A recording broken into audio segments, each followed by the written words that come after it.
A little more, man.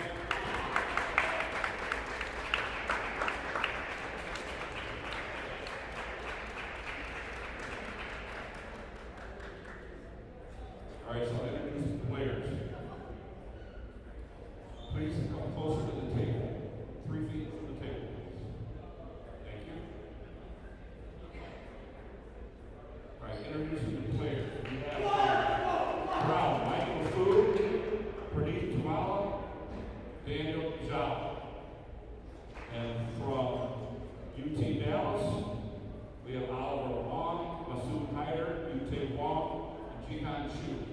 Umpires on table 1, Linda Leach, table 2, Walter Mann. Go ahead, shake hands, and start playing.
Hi everyone, welcome back to the 2025 NCTTA Championships in Round Rock, Illinois at the UW Health Sports Factory.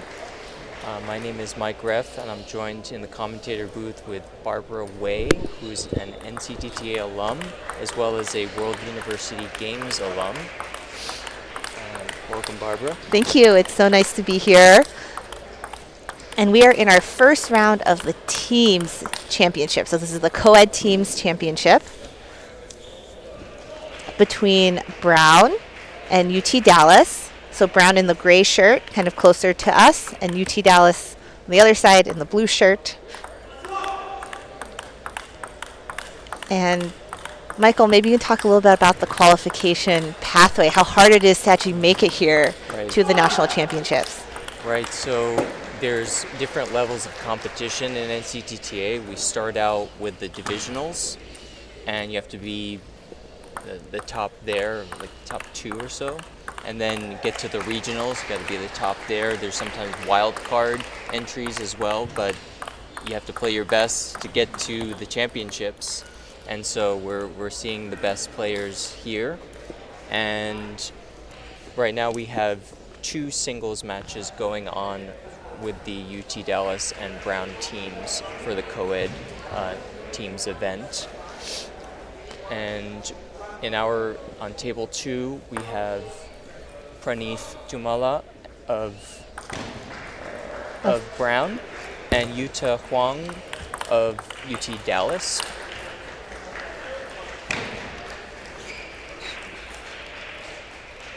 And this is a nice matchup of 2 schools from different parts of the U.S. They're coming together. They wouldn't meet in their regionals. Exactly. And so it's a really nice time for them to play players just from all over the country. Maybe they've met them before in their junior career or from when they played before, but it's a nice reunion of sorts. Exactly. Yeah, and I believe I saw Huang in a previous round just earlier today in the men's doubles, so he's quite a formidable opponent. And he was playing with Oliver Huang. Let's see.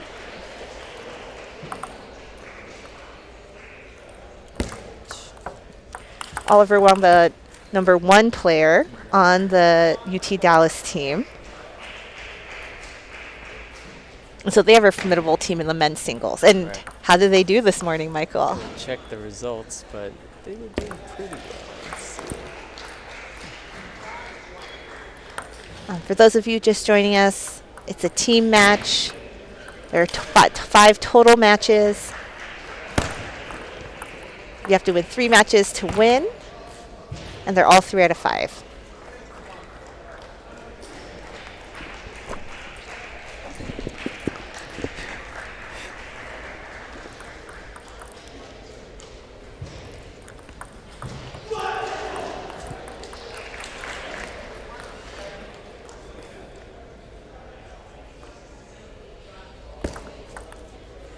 Yeah, they got to the round of 16, but ultimately succumbed to UCLA duo of Kaiser Avian and Ethan Leo. Oh, that is a strong team. Strong team. Very So, yeah, strong team. They did a hard-fought match, but still, the UCLA duo advanced.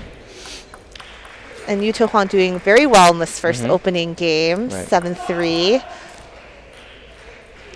Yeah. And Praneeth struggling a bit with the serve receive. I think that can be tricky playing on center court. Yeah, again, another missed serve receive for Praneeth. And he's trailing behind 3-9.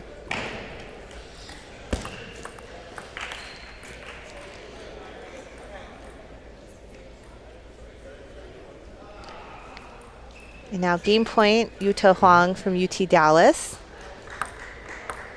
They're definitely the higher seeded team here. Yeah, UT Dallas is the 14th seed and Brown is 19th seed. And the winner will play the 8th seed, Cornell, in the next round.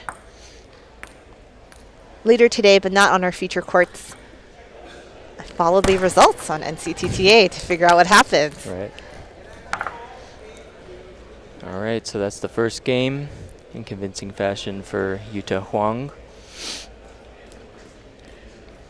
Yeah, Yuto Huang's great, kind of that reverse pendulum serve that really gave Praneeth some trouble in this first game. So we might see some adjustments. Right.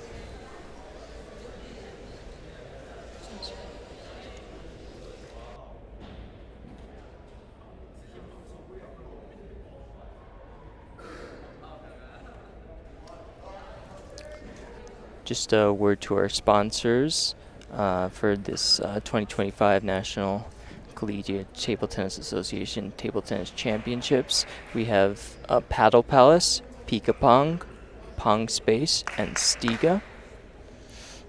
And this competition is going all through this weekend. And we started yesterday with the World University Game Trials, and that was great, an exciting event. And we are kicking off the main part today of the NCTTA champs with the full event of the doubles, as well as the starting of the team events and the singles events. And teams will end tomorrow, and singles will end Sunday. And we are back in action here on table 2. Praneeth opening with the first point. Getting better at the serve receive, and that's really going to be key for him. Right. Let that be a lesson. If you have good serves, you can steal a game pretty quickly. Exactly. Yeah, I know in my own game, I don't have too much variation on the spin, but the placement helps me a lot of times.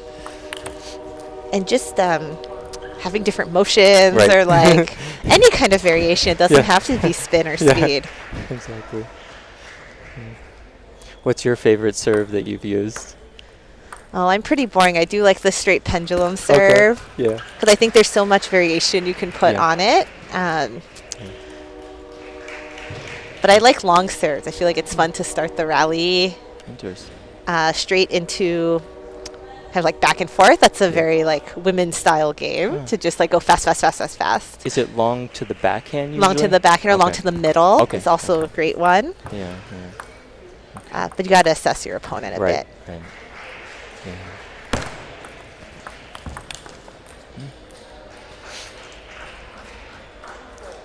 You know, Praneeth doing a better job on serve receive, but Huang also kind of lifting the level, making more attacks. He can't rely on just his serve. Ooh, a little net luck for Huang.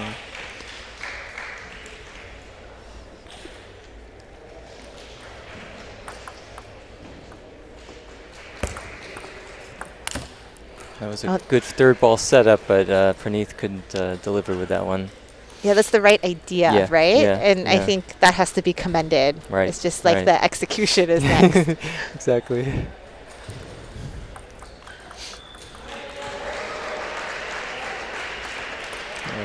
Net serve.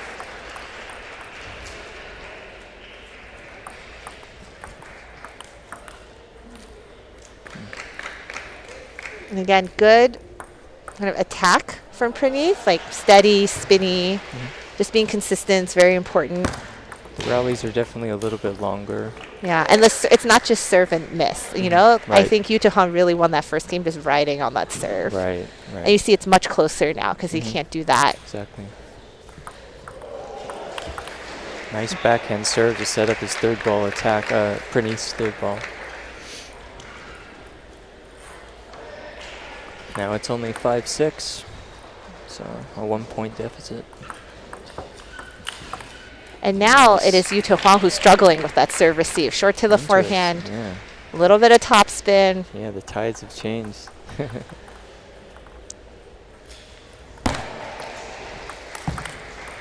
Oh, nice block. Oh.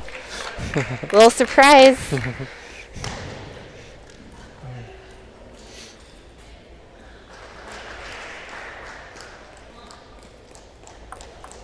6-7 with Utah to serve.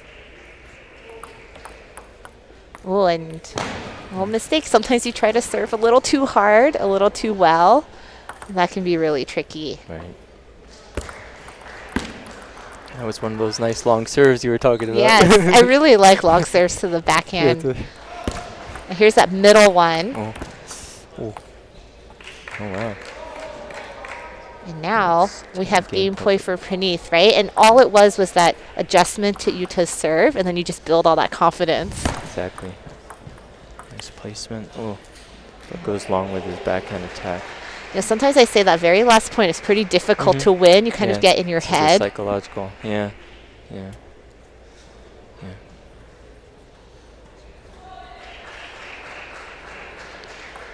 Utah here, one more serve. Probably looking for an attack. Oh. Nice counter attack on the forehand.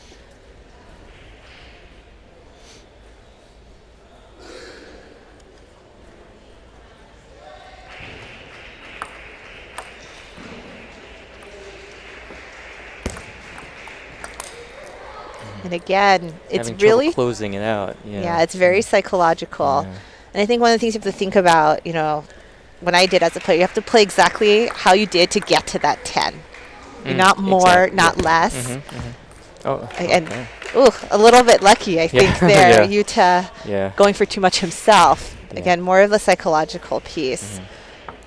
A word about just like the mental game. I was in Paris for the Olympics this summer as part of the U.S. delegation, and so much of, like, all of those matches were won on the mental game.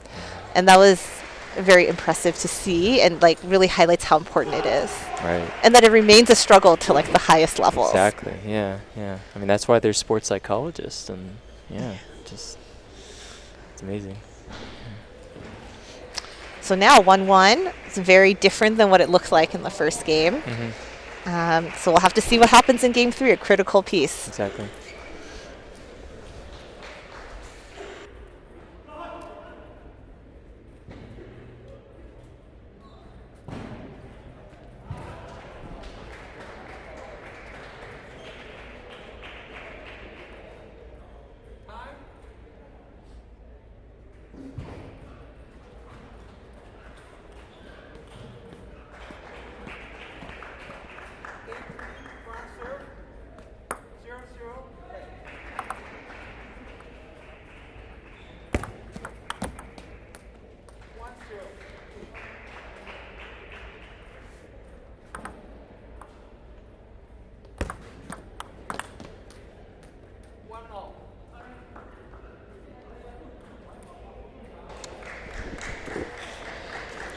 All right, and we're back. It's already 1-1 in the third game. And again, this is critical, especially in a best of 5. Yeah. Ooh. I think that was a mishit. Yeah. You guys can rewind a little bit. I think that wasn't actually aimed there, but worked out for Yuta Huang. No. And a little net dribbler. I think that was for Praneeth. There's should be 2-2 now.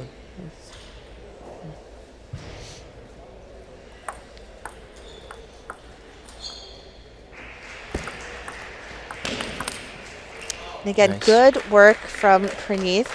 Setting up the attack is so important. And really taking that initiative, having that like fearless play, like trusting yourself.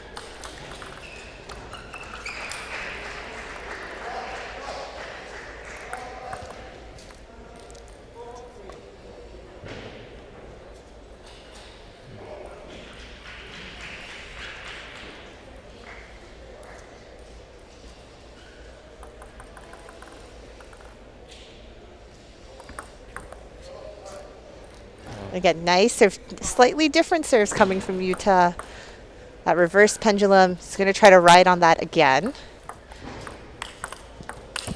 And Praneeth riding on that same short to the forehand serve, looking for that forehand attack. You know, everyone's sort of used to it, so they're going to have to like change it up again. Yeah. It's all about variation.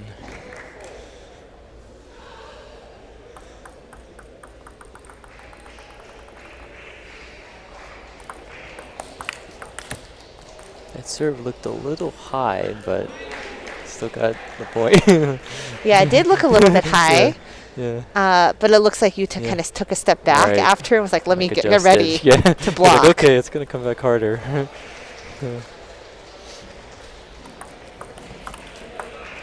Oh, a nice block. Down the line.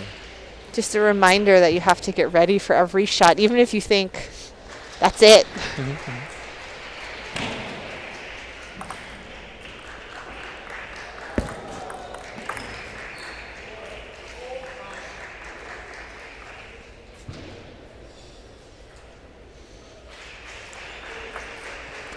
Praneeth to serve 4-9.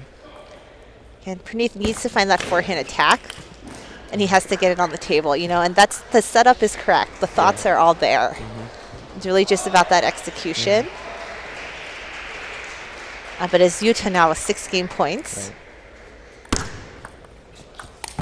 Well, I think execution is becoming tricky for both players. Yeah. They both put their body into it so much with that forehand loop, like it's just like a full.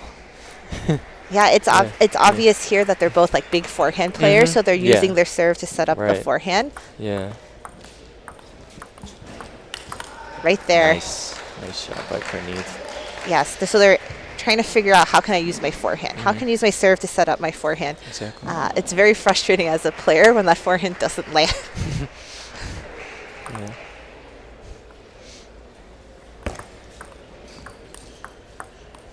Okay, and it's Yuta Huang with that third game, 11-6, leading 2-1 in games.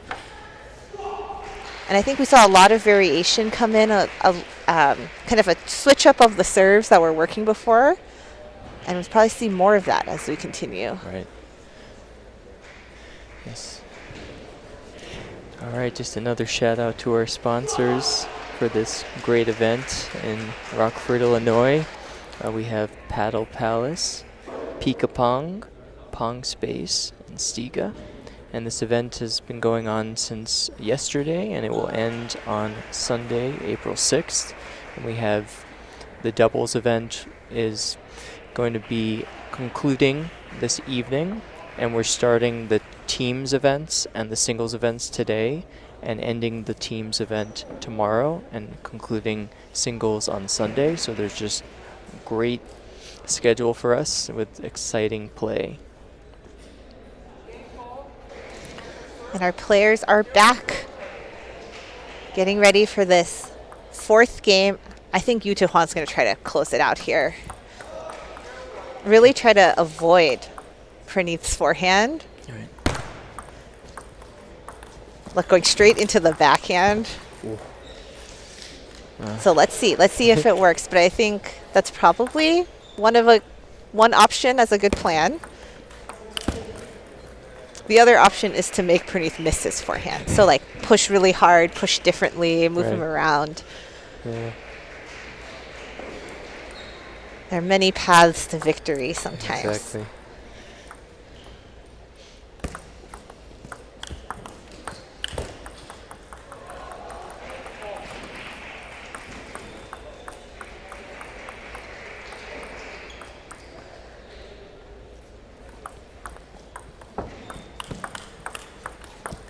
It was better placement by Praneeth and going to both angles.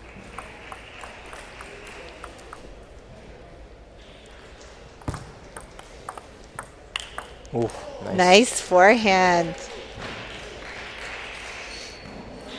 Now Praneeth is leading 4-2 with the serve.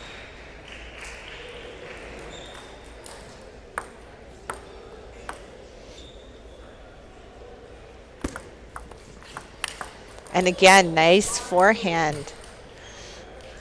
It's all about that setup for Praneeth. Like if he makes it, he basically wins the point. Yeah. Yeah.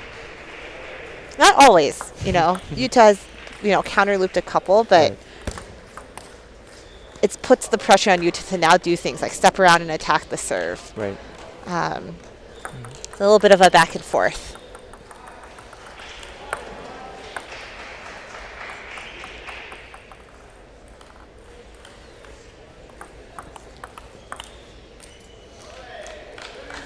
That was a more controlled effort by Utah. And now he's at 3-6 with the serve, with the second serve.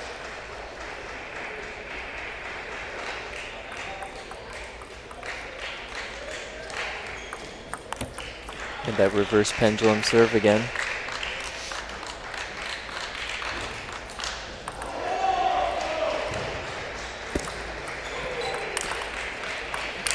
Oh, nice block. That was amazing. Thought that was over with Praneeth's shot, but then Utah Just got his racket on it. Just wow. Oh. Well, Utah has now evened it out at 6-6. And the timeout is smart from Yes. Praneeth's side. Very He was doing so well, and I think He when lost the Utah got momentum. that block back, it was like, Yeah, oh my that's gonna be like, goodness. you gotta be kidding me. So, yeah, that's a good timeout.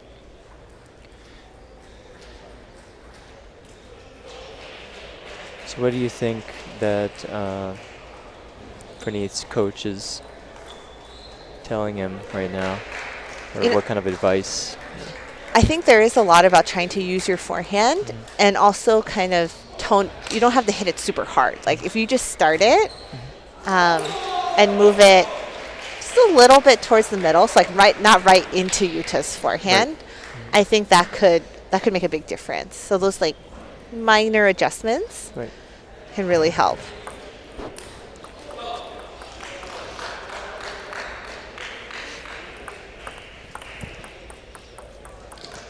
Nice serve return, too. I think that is critical, and we saw that play out here. It's a good first point off. Yeah, 2 points off the timeout. Yes, yeah, exactly. Really good. And he didn't have the too. serve. So he did 2 great serve receives. Yeah. That could have been a pivotal moment. Oh, and backhand. Ooh. You know, that was such a nice shot. Yeah. And a good confidence booster. Like that's the first backhand loop I think we've seen. Yeah. Ooh, nice. But Praneeth is playing better and better and better. Yeah. And if I were Yuta, I'd be like, I do not want a 5th game. Yeah. And I really have to like figure this out here. Yeah.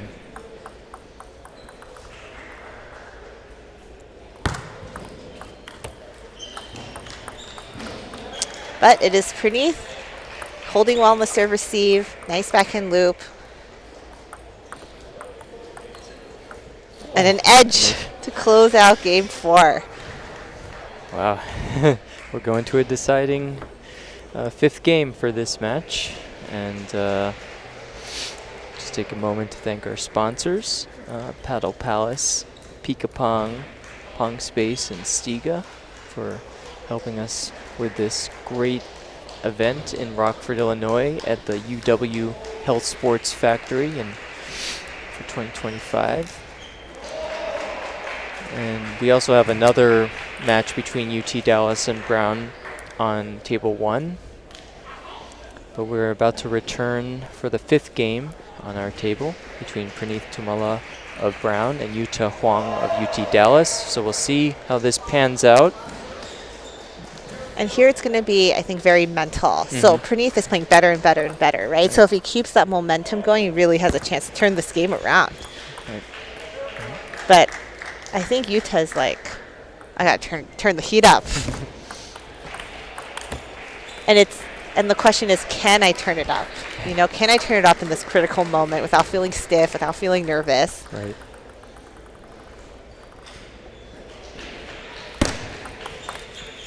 Nice awesome work. Backhand. Yeah, Praneeth again playing better and better and better. Yeah. We saw almost no backhands for 3 games. So this is true. a huge, step in confidence. This is my slightly less confident shot. Now I'm just using it everywhere. That's great. And you see Praneeth, even though he missed that, he is being more aggressive on the serve receive.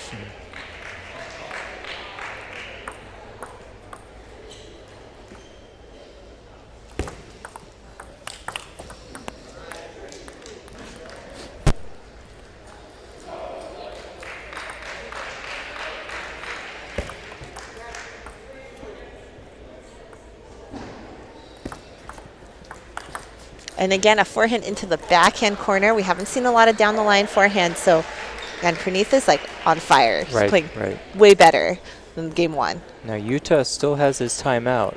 Yes. So this could be almost a time if he loses this next point. Yuta is pretty good at returning some of these shots where you think there's no way, but then there is a way. Yeah.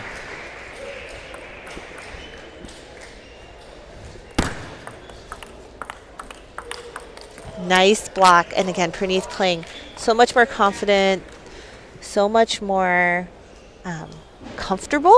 It seems like not stiff, not nervous. Like I trust my shots. Right. And again, new serves, topspin serves have been working. But a little bit rushed for yes. Praneeth, but yeah, you just gotta stay in it, control himself, stay calm. Yeah. Ooh. That was a beautiful serve with a third ball attack set up with that. And I think Yuta's like, now or never. Yeah, gotta go. Gotta do it. So it's 5-6, so very close. And here we go. This is all going to be about mindset right now. All right, this End is game. 6-6, 2-2. This is it. And it's Utah who now is turning the momentum. Who's like, whatever, let's go. We're going to just play out. Yeah. And that's really been helpful for him, you know, not to be nervous. It's like, I have to play my full game now. That was a great placement by Utah to Praneeth's wide forehand, like short, very short. And again, good serves, like kind of stepping it up. You can watch that momentum shift so quickly. Yeah. And it's Utah now with a 3-point lead, 9-6. And a great attack. And now 4 match points for Utah, who is not looking so good. I think he was down 6-4. Yeah. So that's 6 points in a row. Yeah. And yeah. A nice block right there to finish out the match. That seals it. So it was 3-2 for Utah Huang. And his team of UT Dallas. And there's still a match being played on table 1, if you'd like to tune in there. And that then we'll figure out the end result. Exactly. But the winner will be moving on to play Cornell in the next round. Yeah, in the round of 16. All right. Well, thanks for listening. I'm Mike Reff, and I have with me Barbara Way. And we will be back with the next team match in just a little bit, as soon as kind of finish up here. So tune in to table 1, and we'll see you soon. All right. Thank you.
Cornell versus Illinois. So from Cornell, we have Gina Fu, Muskan Gupta, Surabhi Shastri, Heidi Lim. From Illinois, Layla Moon, Shirley John, Cynthia Huang. Umpires Eric and Jorge. Shake hands and start your matches.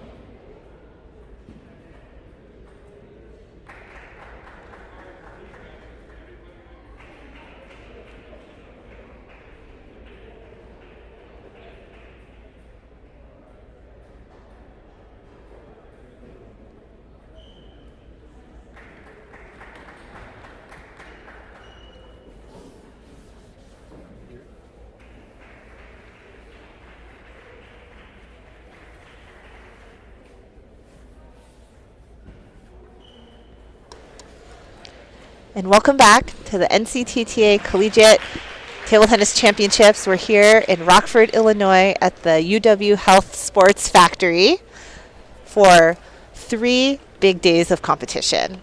Today is day 1, and the tournament will run through Sunday evening, and this is the opening rounds of the team competition.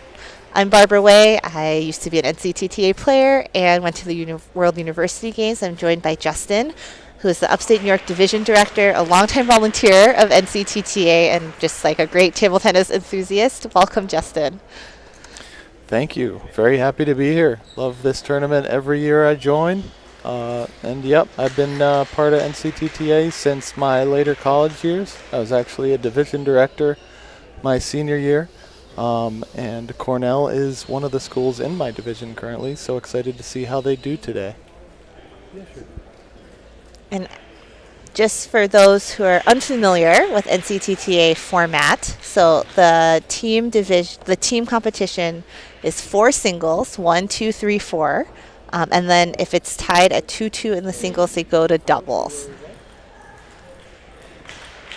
And we are starting here with the 3rd singles for this Cornell versus Illinois match on court 2.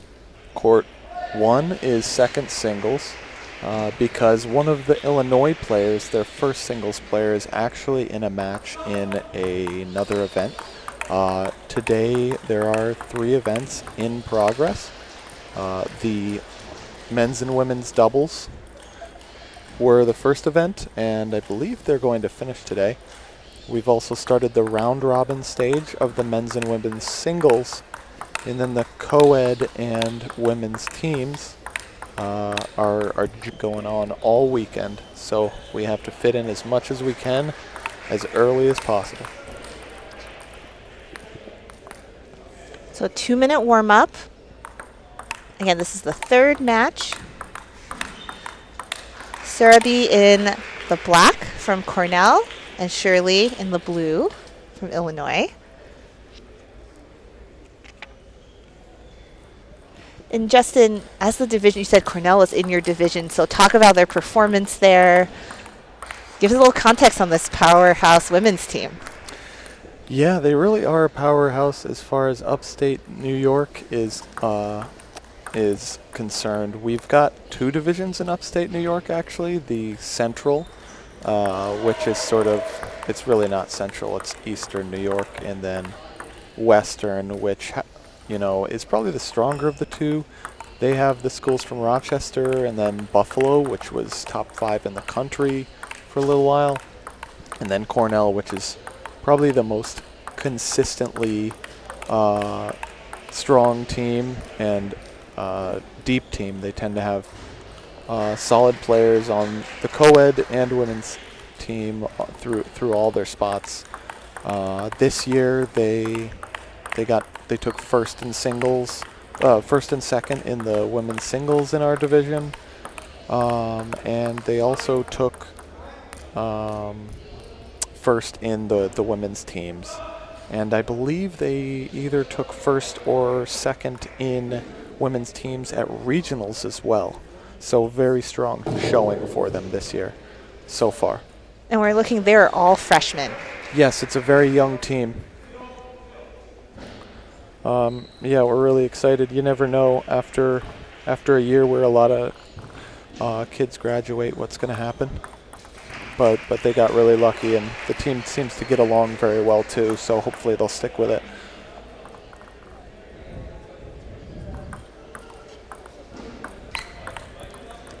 And that's awesome, and we can actually watch them grow throughout the year, and the years actually to come, as they bring in new talent, as they develop their current talent. Yep, and the squad's pretty tight-knit with the men's team as well, which is great because they get to train all together. You know, and as a female player, it's so good to see all the development on like the women's side of the sport. You know, to see so many teams that can actually bring 4 women's players, it's amazing. Absolutely.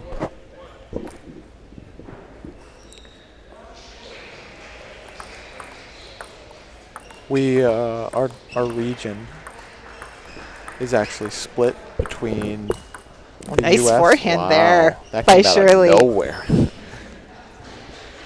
little bit of a push battle for a minute there, but yeah, our region is split between Canada and the US, which is cool because there's a lot of strong female teams in Canada, but sometimes they're not able to make it to regionals or nationals because of student visa issues.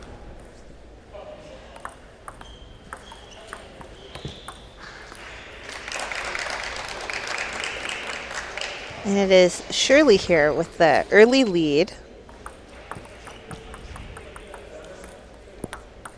Although we saw in sort of our previous team match, you know, that first game, it's indicative of some things, but not all things. So we'll have to see how it pans out. Shirley seems to have a bigger weapon on the forehand wing. Sarabi's definitely a patient style player. Not as experienced as some of her teammates. But again, it's great to be at a school like this because she has so much to learn. She's come a long way even from just the fall semester. That's great. And like all those competitions, right? From the regionals and just playing with her team. The nice part about upstate New York is the fact we have those 2 divisions, and I run them both, so they come together to Syracuse, and so you get to play like 7 different teams at one event. It's our divisionals is like the size, you know, player and team wise of most regional events. So the girls, well, all the teams at that event really get to play a ton of matches, and for, you know, less experienced players, that tournament experience, I think the competition experience goes a long way. And it is Shirley with that big forehand, close out that first game, 11-6.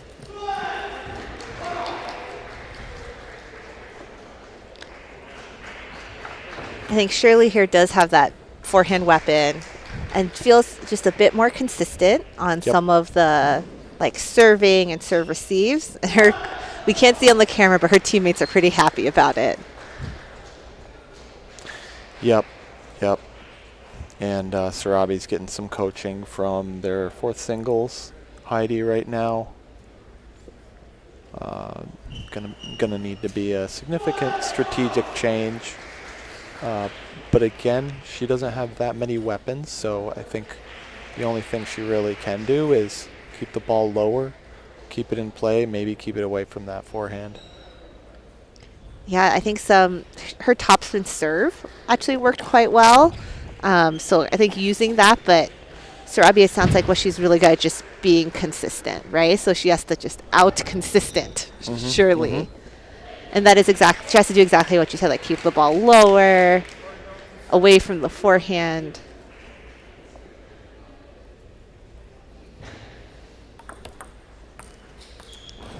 That's not going to help there.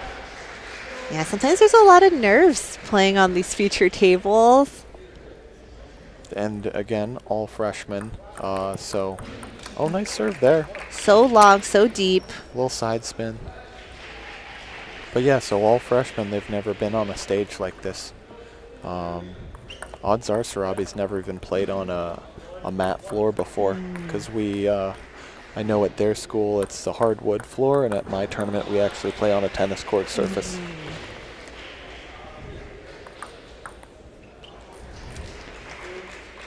Sort of chicken winging her backhand there. Yeah, she got it the second time. She saw that it was topspin. The first time I think she wasn't quite sure, so she went in for the push, but the second time she was like, I'm not going to get tricked twice. Yep, and is it Shirley? Yeah, so Shirley's serving right into sort of her right pocket. So. Oh, nice attack by Sarabi. She is very calm and composed. She's like, let me just show you what I can do. And that was off the backhand wing. Solid.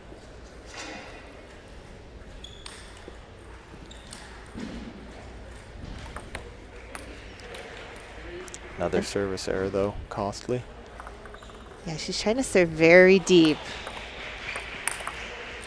And here's Shirley. Same serve as we saw in the first game. Kind of topspin into the middle. And Sarabi got it one time. She just hit it. And I think that's what she has to kind of get the nerve to do. Just hit it. Because there's a lot of topspin. This one is not. But before, she's trying to do a lot of topspin to get that opening forehand. That is a good serve. So deep, so quick. I think that's one of Sarabi's biggest weapons here, is this serve. And she missed two, but every time she makes it, she wins. Oh, nice angle there.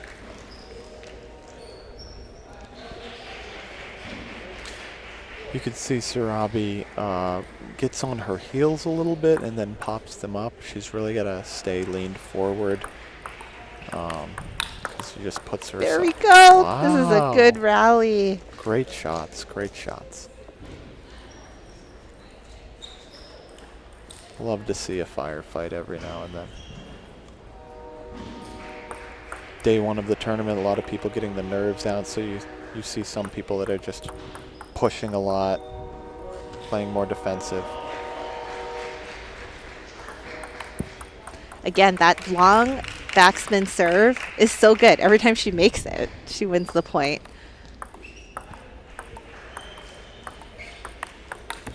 It was very close. But, I think Shirley just has a couple more weapons. She's a little more consistent. And definitely is dominating this match. Yep. I believe by rating points at least. So in NCTTA, stacking is allowed. And that was game 2 to Shirley. Yes. Pretty dominantly. But yeah, in the NCTTA format, there is no rule on what order you put your players in. You have to submit a roster in advance, and then they have to be in that order. But you can submit that roster with them in any order by skill. So there is strategic stacking, and I believe that Cornell might have done that in this case, putting Sarabi in the 3rd seed position. I believe Heidi is a slightly stronger player, and she'll be playing in the 4th seed. Yeah, so in this way, Cornell is trying to win that 4th match, to try to guarantee at least 1 point in the 4th match. Yep, and then they either need 1st and 2nd to both win to win outright, or they've forced a doubles if that's right. One of the 1 and 2 wins a match. And their doubles team's pretty strong. And this is for Cornell. Correct. Yes. I know, so there's some pressure on Sarabi, but not a lot. She's actually here kind of gaining experience, but the other matches surrounding her match are very important to Cornell. In contrast, this is very important for Shirley to kind of keep Illinois in it and to not make it a too one-sided. That's a great point.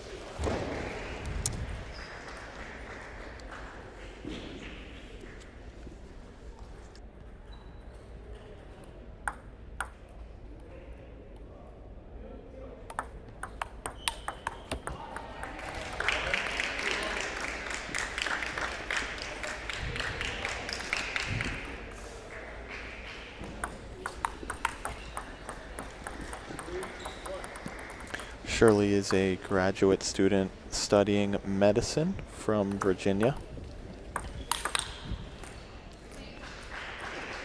It's awesome to have her here. This is not the longest commute. I imagine they probably drove about the 4.5 hours to get here. So they didn't have to deal with all those flight issues I heard a lot of our players had to deal with coming in. Including you. Well, not me. I drove, so I'm good. Oh, but yeah, so you were one of the people that didn't have to. Exactly. Yeah. Yes. I am just like the Urbana-Champaign people.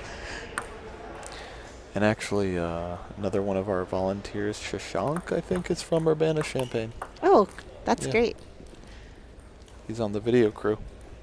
Nice. If you tune into table 1, he has one of the cameras.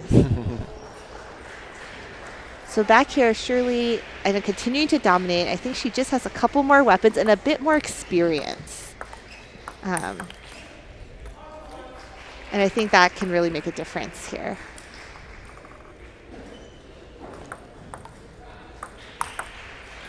But I really respect Sarabi's focus here. She's clearly taking it in and taking this seriously every single point, and she's not letting the strong pressure from the other end of the table get under her skin in any way. She just keeps playing her game. You know, as a freshman, I'd like to see Sarabi develop that backhand serve more. It is very good. But looks like it is going to be Shirley who will take this. Never say never, but Never say never. But Shirley has been much more dominant. I think has sort of this experience to do it. And now 7 match points. But in the whole strategy of the match, this is something that Cornell was expecting in a way. Right. And that this is important for them, but also part of their strategy. Wow, what a great point by Sarabi, though, pulling out all the stops. That's probably the best point I've seen by them.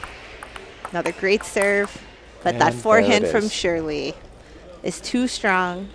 And it's Illinois who takes, this is the 3rd singles match, 3-0, giving them the first point of the team tie. Table 1, they're playing the 2nd match, so you can tune in there to see how that's going. Looks like Muskan is up 2-0. Might have actually just won that. Yes, I think she did. So I think Cornell took that point. So technically we're tied 1-1. So we'll probably be taking the 4th singles match here, and Court 1 will revert back to the first singles, assuming that player is done with her match in the other event. Yes. And so we'll take a little break as our players get ready, and we'll be back shortly.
that pips? What kind? Long pips. Okay, as it is. So do you want to choose blue or red?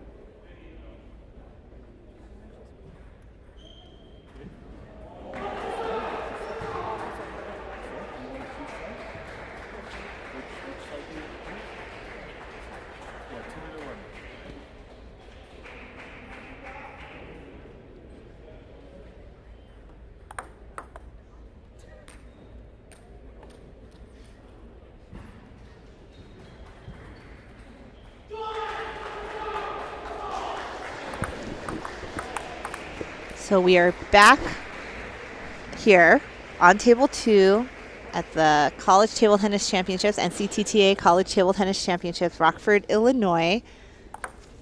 Cornell versus University of Illinois, Urbana-Champaign. And here's the 4th match. So we've played 2 singles matches. They are tied 1-1. And we're about to play 2 more singles matches. The other one will take place on court 1. As soon as the Illinois player is available, she's competing in another one of the events here at the Nationals as we speak, so we're on hold for that. So we have action here. I'm Barbara Way. I'm joined by Justin. Hello, hello. And we're excited to see this is the first round of the women's team matches, so it's I said earlier, it's great to have so many women's teams here. And you said so many even in the regional, at the regional level. And that's a great development for the sport, because when I was playing, there were very few full women's teams, right? It's hard to put that together. Yep. But the other nice thing about the NCTTA team format is they have it's the team format, it's women's, but then the other isn't men's, it's co-ed. So for the schools where you don't have enough women for a full team, you can still put a woman on one of your co-ed teams at the varsity or junior varsity level. Yes, and the co-ed is mostly, it's like the best of your best, whoever it is, we don't care. Sure. Yeah.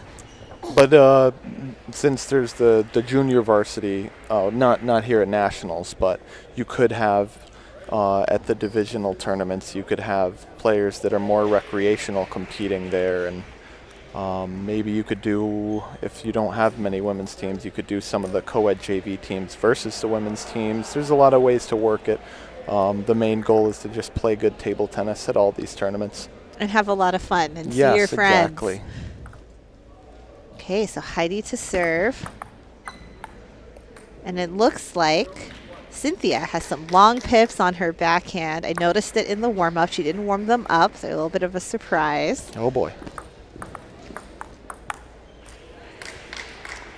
Oops. Heidi doesn't look too shaken up by it. I think the first noticed. Yeah, the first serve, she's like, oh, wait. This is a little different. Let me make an adjustment. As we were talking about during Sarabi's match, Cornell utilizes the stacking. Heidi is a higher rated player than their Cornell's 3rd seed, Sarabi. The goal there is to put her against a weaker opponent and guarantee a point for her team, with the goal of getting at least 2 points in the singles, which would force doubles, ideally 3. And then they win it straight out. I think this is going to be quite the battle of the women's team. So we're already 1-1 in singles. I already think this match, just how it opens, they're actually quite equal. Yep. And it really will come down to sort of like mental prowess and like, how can I adjust? How do I feel? I'm still waiting to see if Cynthia, oh yes, so Cynthia does twiddle a little bit, at least for the serve. Exactly. Not sure if she does it otherwise, because if she doesn't, you might see Heidi start to hit to a specific wing to try to avoid the pips if she's making a lot of errors off of them. I remember as a player, I used to like to go into the long pips in a way, because you knew what was coming back. Exactly. And sometimes the other player's forehand is better, you know, because they use their long pips sort of like block and then they attack with their forehand. I see. But we'll have to see how it goes. Yeah, yeah. Every player is different. Every player with long pips especially is very unique. That makes it fun. That's an aspect that you don't see in other racket sports. There's not one side of my tennis racket has no spin and the other doesn't.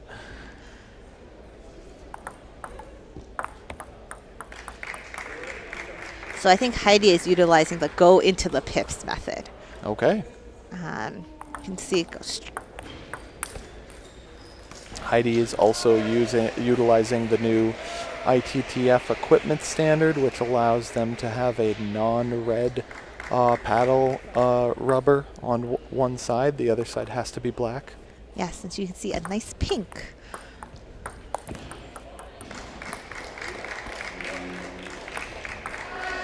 Some airs creeping in from Cynthia right now, giving Heidi the lead. Yes, and I actually think Heidi is getting used to the pips. Mm-hmm. You know, she's developing some strategy to get used to it. This would be good for Cornell because their first singles could come on with a little less pressure. Or Heidi, more pressure. I mean, Sure. it depends how you think about it. Sure. If they don't want to play doubles, it's still tons of pressure. Yeah, it just depends how you're strategically thinking. Some teams have very strong doubles and feel confident, and other teams would like to avoid that as much as possible. Right.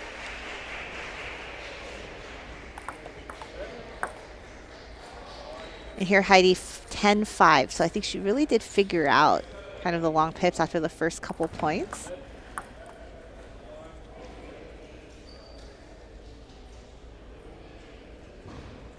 Very interesting toss by Cynthia.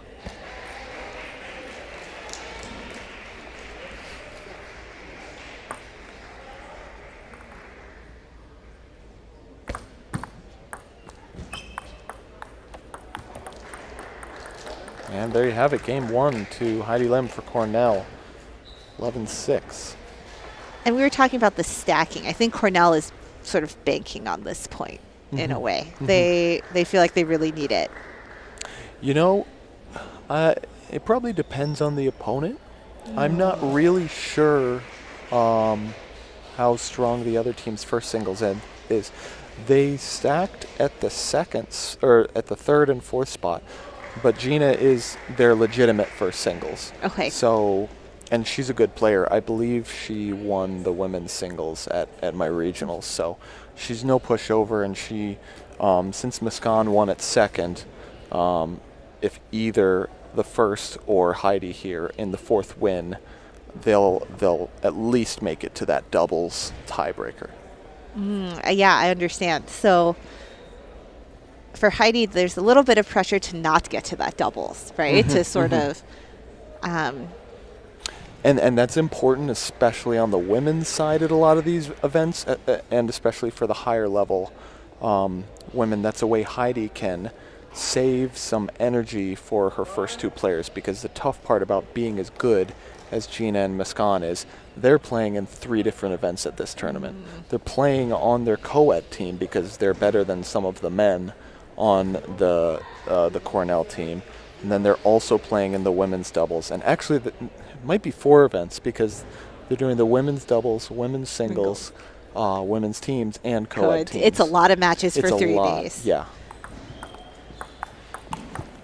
Wow, nice flick. Nice work by Heidi. Looking very casual. I have to say the looks are deceiving. You can look casual and be extremely nervous. You'd be a good poker player. That's not me. I look like a psycho when I'm stressed on the table.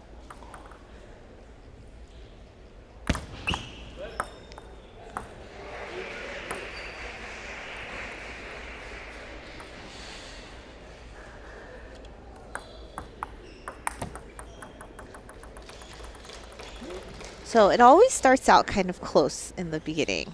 But I do feel that Heidi is taking a lot of the risk. You know, she's like attacking more. what I've seen is that when people are able to do that, they get more and more comfortable. Completely agree. You got to loosen up that swing.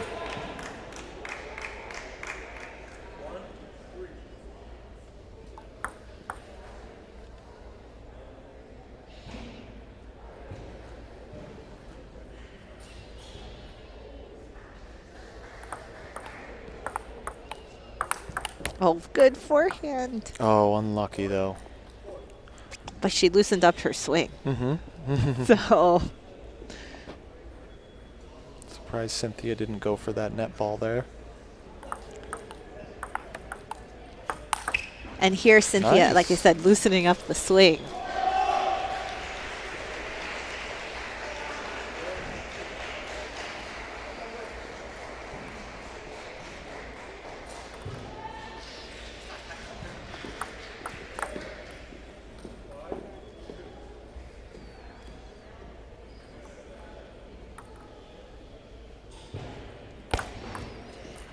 Good serve. You see a little bit of a change for Heidi, serving to the forehand.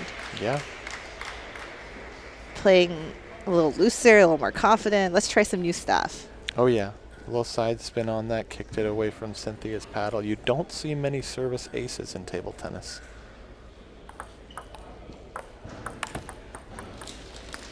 And something to be aware of is the serve is actually so important. I know, Justin, you play a lot of different racket sports, right? But I think, in my view, I think in table tennis, the serve is like the most important compared to other racket sports. Feel free to disagree. Nice smash.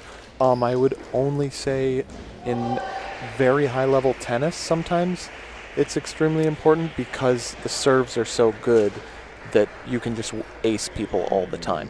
But table tennis, out of many of the racket sports, the number of hits on average per point at the high level is so low. I believe the average rally lasts about 4 hits, which means your serve is 25% of the average point, and serve and serve return together is half of the average point. And all that to say, it's such a key component of the game. Here you go, Heidi getting really confident, you know, serving to different locations, setting up the shot, and not winning by just like pushing the ball back and forth and sort of waiting for Cynthia to miss, but serving and attacking.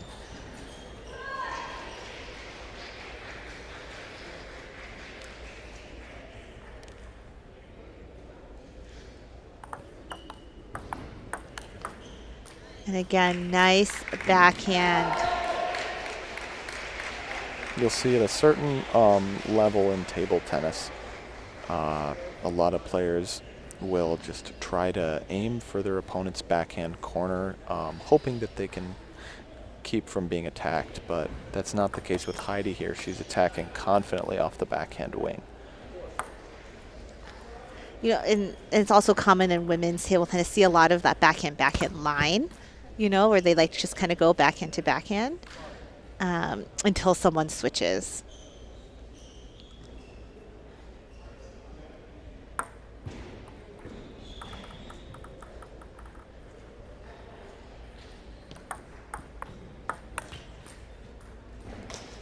And that was like a tricky move by Cynthia into the middle with the long pips. Yes, she chicken winged all the way out and took a backhand on her right side just to use the pips.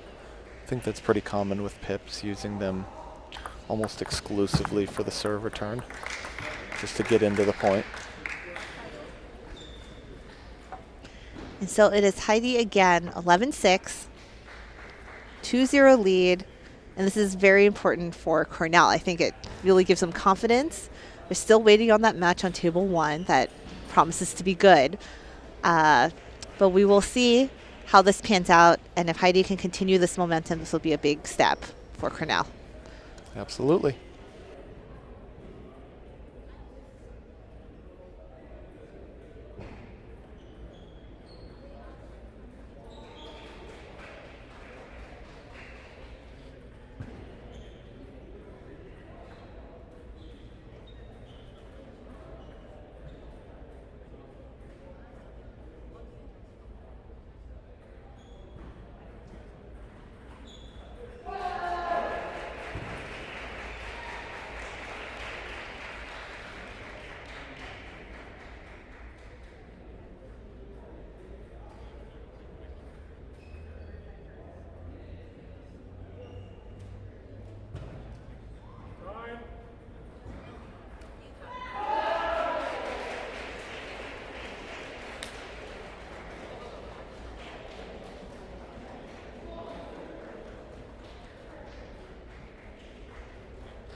Game 3. Heidi's up 2-0. Nice loop. Yeah, if Heidi continues the same type of momentum, the serve and the attack, I think she has a good chance of taking this. Cynthia had a good stint in like the beginning to middle of game 2 where I was like, oh, okay, she's controlling some of these points. But, yeah, she's not attacking as much as Heidi, so. And the pips are not throwing off Heidi enough for just playing defensively to be a winning strategy here. It's very difficult to play just defensively. Even now, the modern defenders are like 50% attackers. Yep. So attacking is very important. I think Cynthia, that's the thing she has to turn on this game if she wants to stay in the match.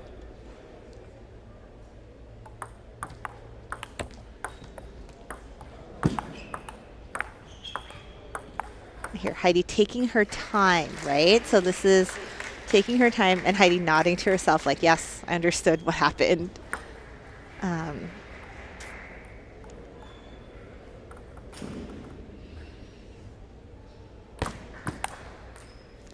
Again, good serves by Heidi. Long serves, those are typically very helpful when you're playing someone with long pips.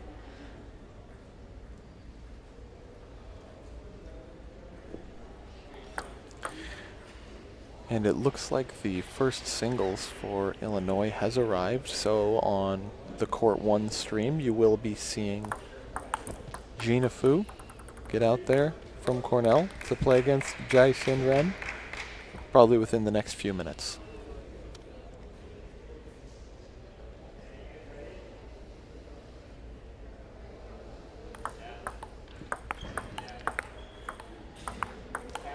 I almost feel like the intensity increased in our game as soon as they saw their #1 players walk out. I think that the camaraderie and the energy that the team event brings is probably my favorite part about the NCTTA events. It's just, single sports are great, but you know, you feel like you're a part of something when you're part of a team, and you make friends, you learn from each other. And especially at the collegiate level, you know, you eat, live, study together. Yep. And then sometimes you end up volunteering for the events afterwards into adulthood. Here I am. It's good to give back because I was one of those people who really benefited in that way from the NCTTA experience. It's really a great organization. And it is Cynthia who really stepped up and takes the lead for the first time, I think, in the, in mid-game for the entire match. I would love to hear what her teammates said to her on that little break.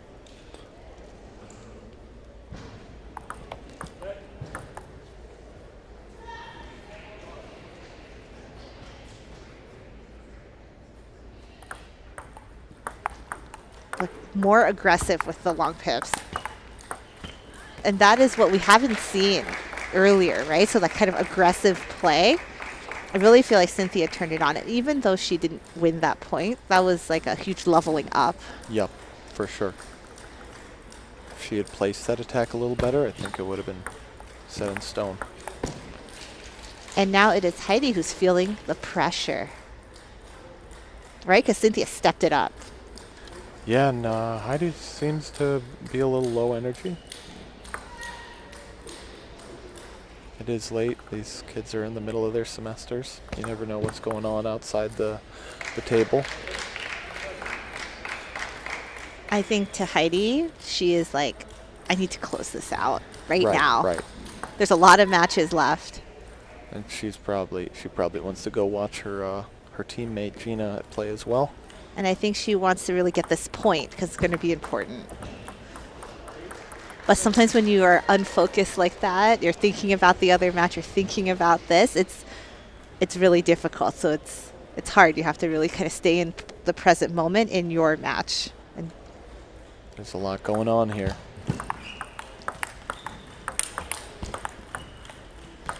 Oh, Oh, best that is point. a good point. And Heidi really staying in it. Mm-hmm. And now Just 8-8 hanging on. in the third. See Heidi taking time now, thinking about what can I do here. Oh, such a great setup, but heavy feet there. Shifting out to take that forehand. If she had just taken one more step, I think she would have been set up very well for it. It's kind of tricky. Long pips returns are kind of strange sometimes. Got to stay patient. There we go. And 9-9.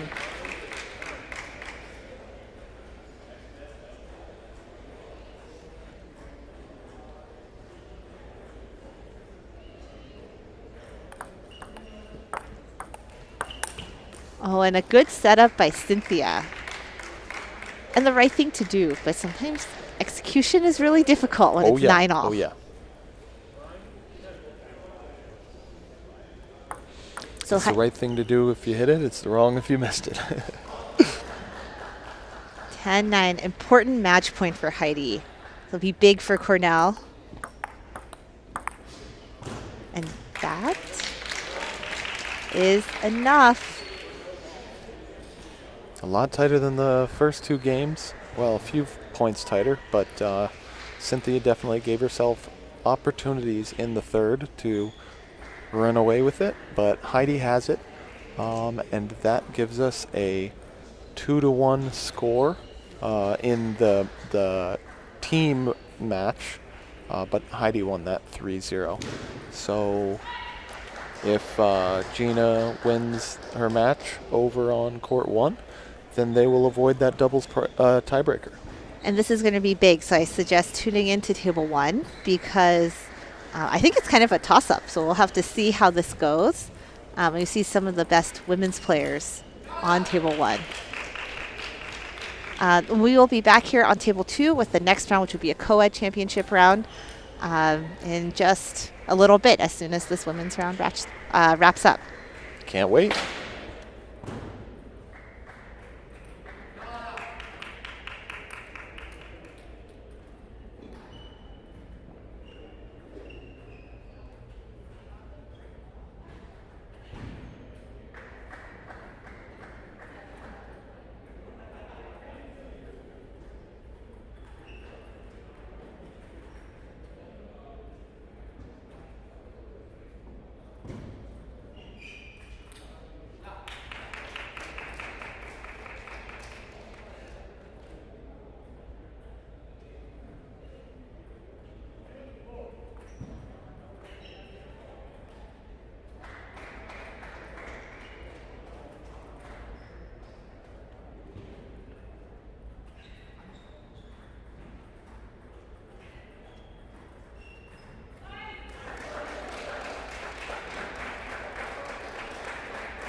They told me not to leave earlier.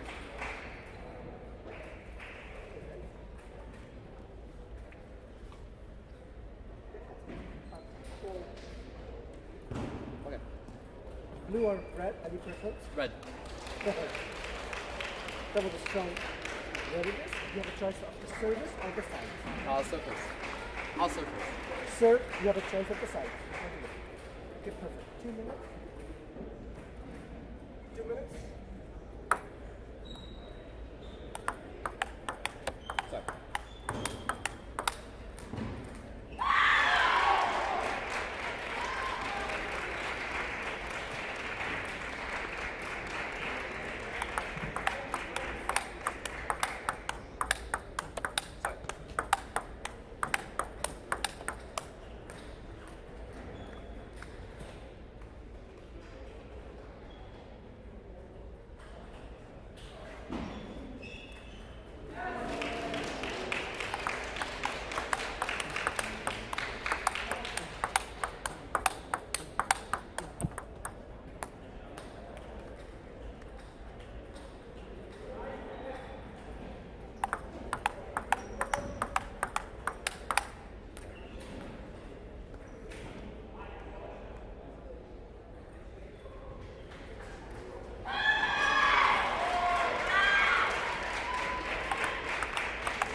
Huh?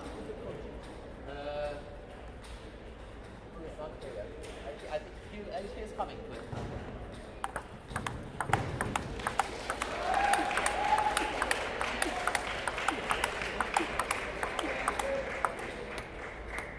Back in? Yeah. Short? Short pips. Okay. No, yeah.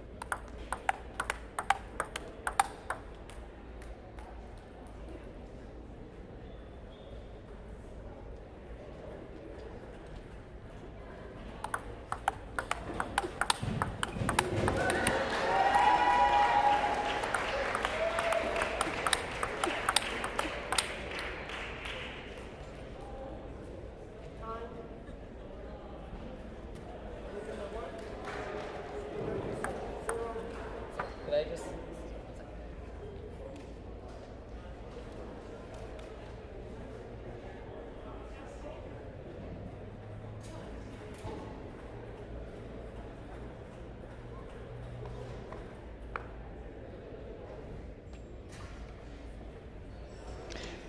Hey, welcome back. 2025 College Table Tennis Championships, NCTTA Table Tennis Championships in Rockford, Illinois. We are covering Table 2, and we're into the Coed Championship team matches. And we have our round of, I think, 16 match between Yale and Illinois. I'm Barbara Way. I'm joined by Justin. Hello, hello. And we're excited to be here. We're covering the second match here.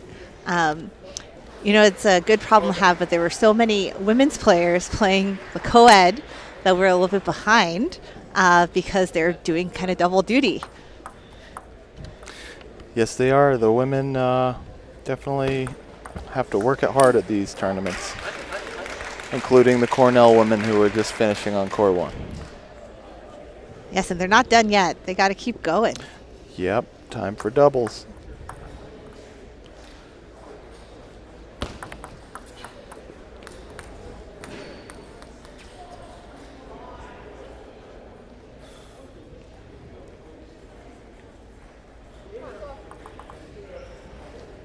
Yes, so this is the round of 16 in the co-ed.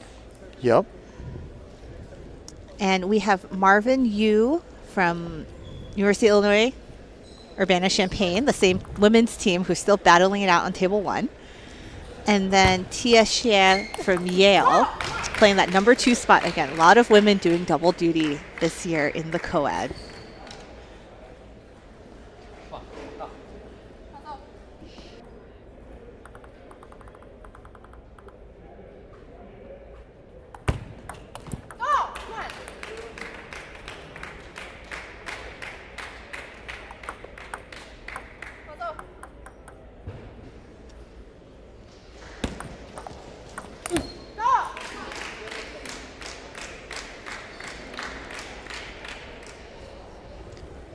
And as we've seen kind of earlier in our women's match, what's still going on in Table 1, it is very competitive in these early rounds. And that's because, as you know, Justin, they've already competed many, many times in order to even be here. Absolutely. The other part that makes it specifically competitive on these courts is that the tournament directors intentionally put teams against each other that are going to be tight for each round of the bracket. So obviously they snake it like you would in any single elimination tournament. And so we have 40 tables at this tournament, 22 competition tables, and 18 practice tables. And all of them are full right now with other singles, doubles, and teams matches.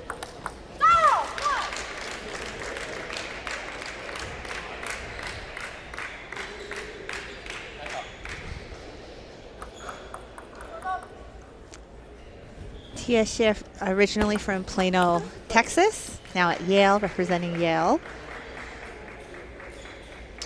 And was part of the U.S. junior and cadet team. Very cool. And now here at the Collegiate Hill Tennis Championships, playing that number 2 spot for Yale. And doing a good job in this first game, 7-3 lead.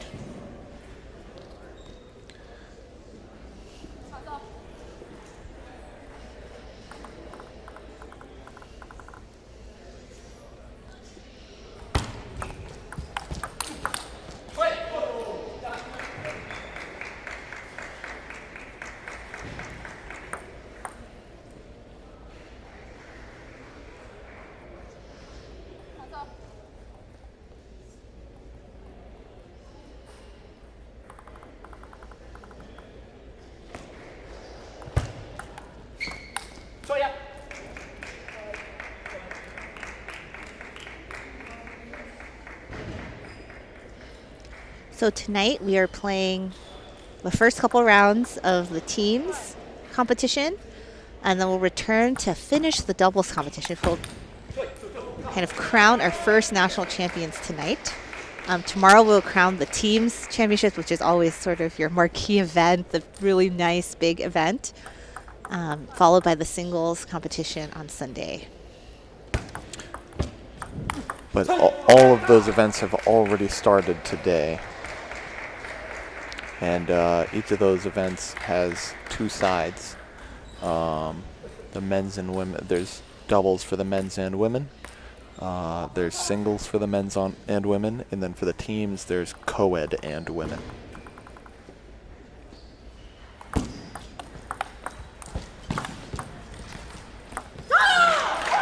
And I love the fight for Tia already. I mean, she was up quite a bit, 7-3, and now Marvin has caught up, to 8-7.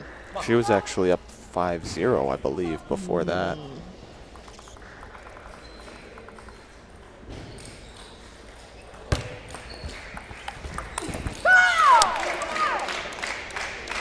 And she's pulling away again. Yale is in the northeastern region of NCTTA, and Illinois is in the Midwest region, I believe. And Illinois bringing a strong team. Kind of overall, like their whole program is quite strong, which is very impressive.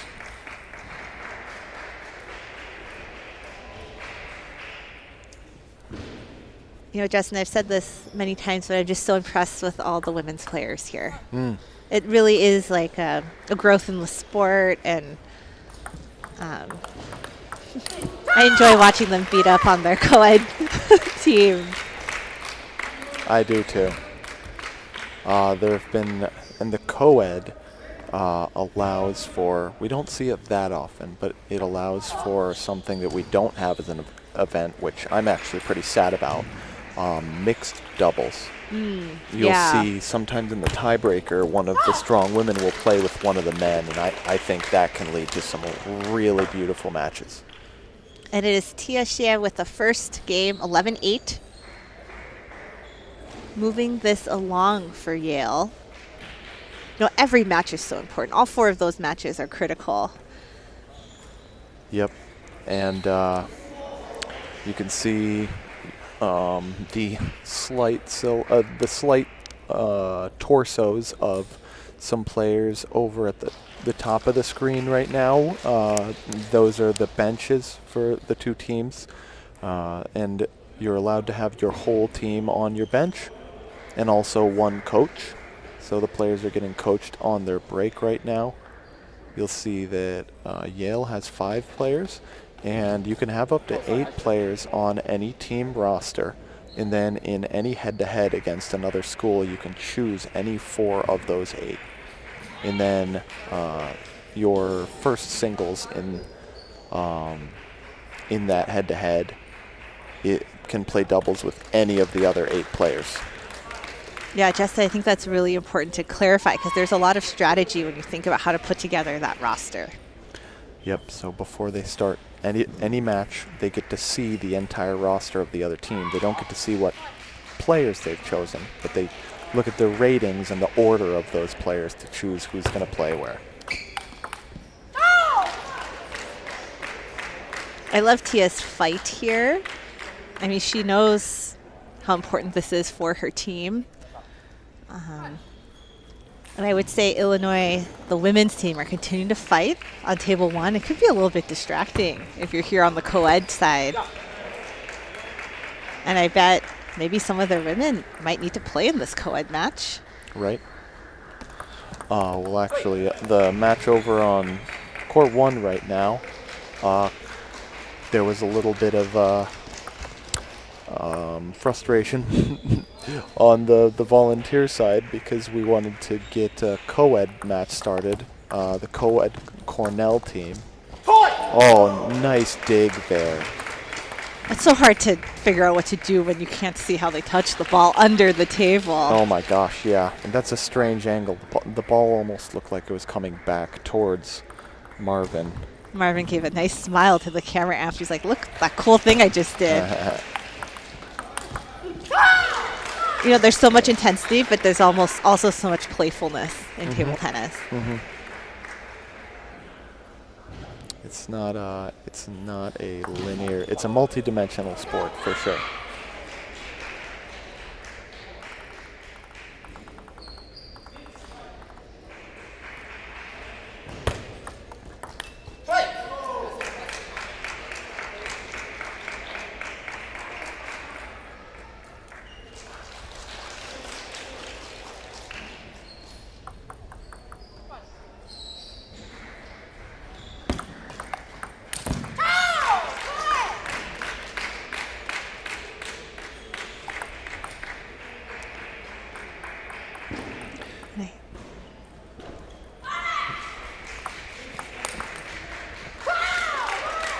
And it's Tia really bringing the energy to this match. It's one of the fun parts about these tournaments. You've got a lot of competitive players who are very vocal, so it's a loud venue. You hear a lot of ping pong balls and a lot of chos for 3 days. And a lot of clapping. Yes.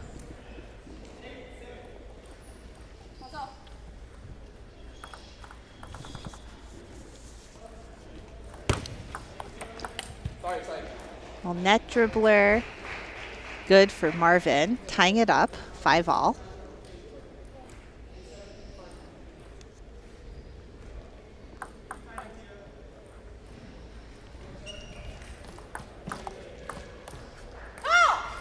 Again, nice control on the serve receive from Tia.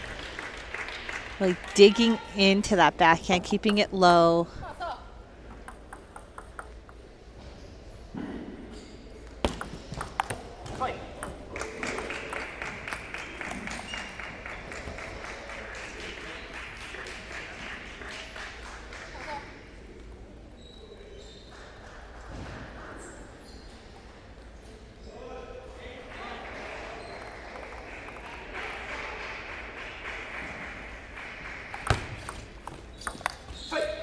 Very spinny, and I think Marvin might try to do that more as the match goes on. Really fantastic footwork there. He flew out wide for that inside-out forehand.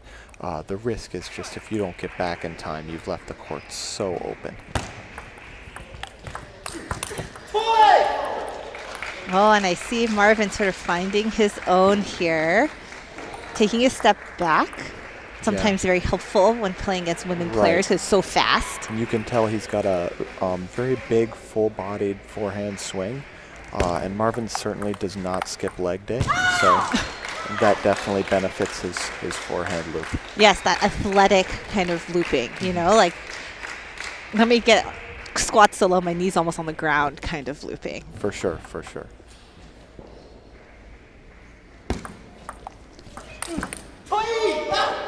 And he's finding that groove now with the loop, and it is up to Tia to make an adjustment, right? Yep, so he's eating up the middle of the court with that forehand.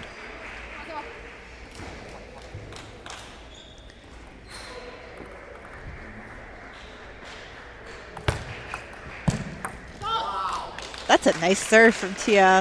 I think Marvin looked like he was going to step around, and then kind of came he totally back. misread it.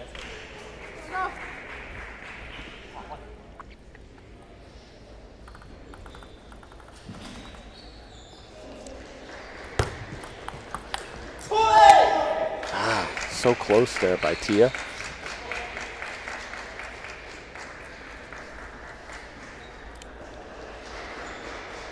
Just a little higher of an error count this second game, but probably forced by more power from Marvin. Yes, absolutely. Marvin was like, it's not working. I really need to use my forehand. You talk about like you have to attack in kind of this era of table tennis. Have to be able to adjust when plan A doesn't work.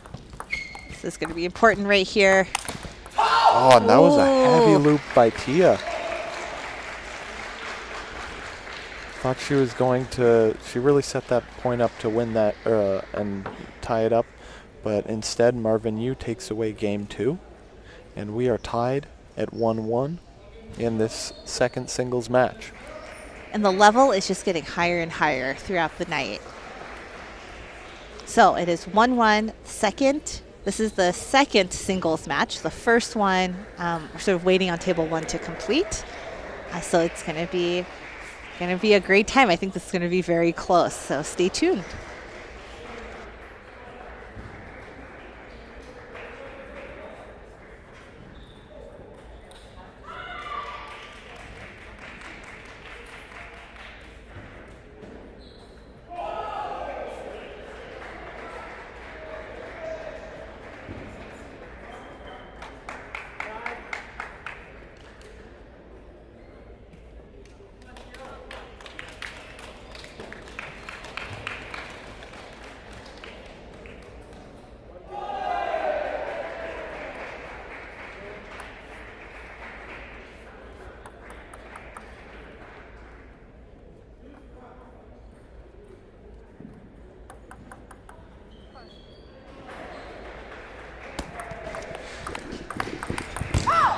Game 3 starting with a big backhand firefight.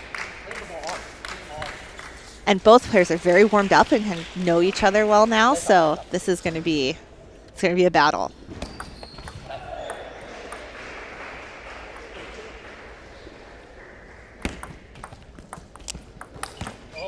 Great wide forehand by Tia.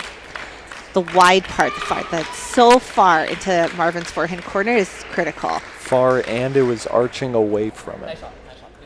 A little bit of side spin, corkscrew.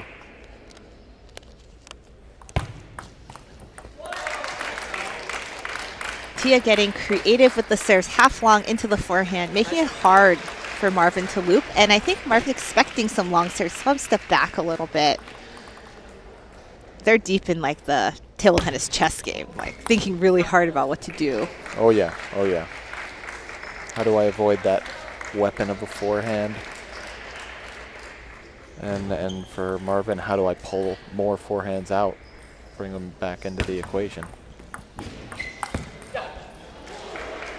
Going for that wide forehand kill again, just barely missing it off the side of the table.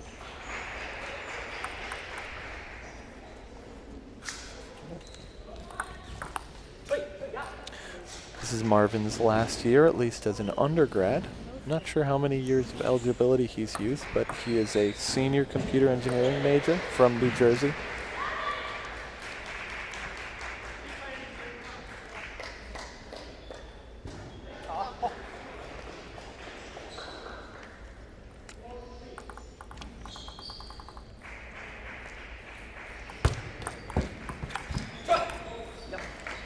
as Marvin now kind of changing up the spin while pushing to Tia's forehand. So Tia loops some in the net, loops some out, loops some off the side. That can be very confusing as a player.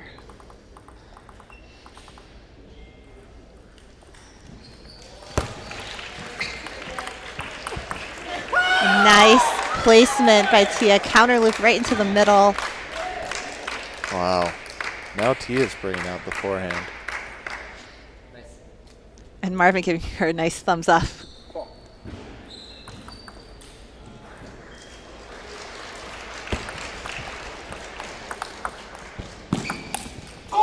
Oh, And great defense there. It's good defense, and I think Tia was a little bit rushed. Absolutely. I don't think she was expecting him to return that at all.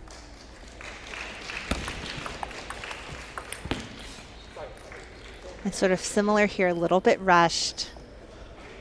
A little bit trying to just like finish, finish, finish. Maybe still thinking about that last point. It's Yeah. hard to get it out of your head when you think you should win a point and you don't. These games to 11 go by so quick.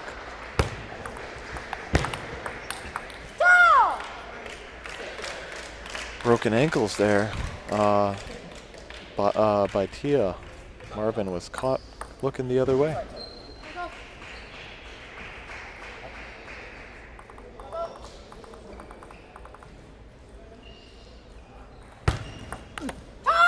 Nice serve.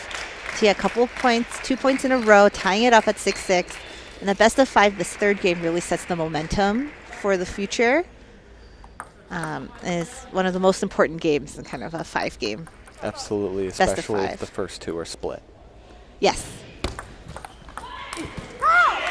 Again, really smart placement by Tia. Tia is also a senior, majoring in economics and mathematics out of Plano, Texas. A lot of good table tennis in Texas these days. Yeah. Plano, right outside of Dallas.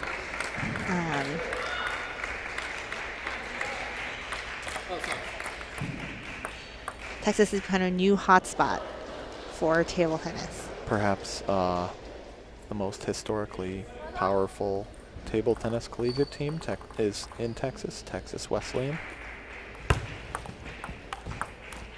I believe they have 15 Coed championship titles. I think there's some strategy emerging here where Tia kind of forcing Marvin to back up and then kind of brings him in a little bit, and that has been working. And now Tia with the lead in game 3, 8-7.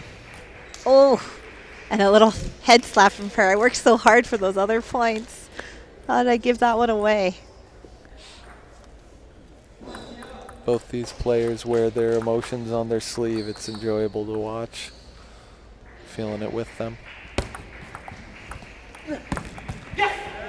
And Marvin, with this shot that has been very helpful, slow and spinny, like very slow and spinny, Yep. really changes the pace. And pace change is another variation that's very important.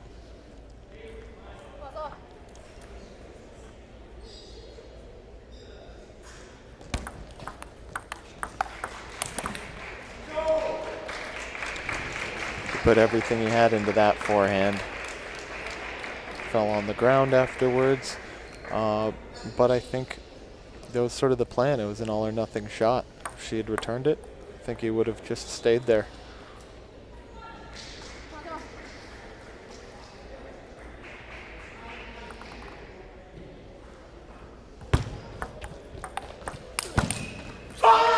And good placement, good work by Marvin. Nice movement. And it is Marvin with the 2-1 lead. So we're going to have to see if Tia brings something different. Holy guacamole, exciting. And in our break, we can take a look, if you're watching multiple screens at once, take a look at table 1, which continues to be very exciting. It's deuce in the second, and it's the doubles match. And Illinois is also featured there. So it's a big day for Illinois Champaign on tables 1 and 2. And we'll be back with the remainder of this match in just a second.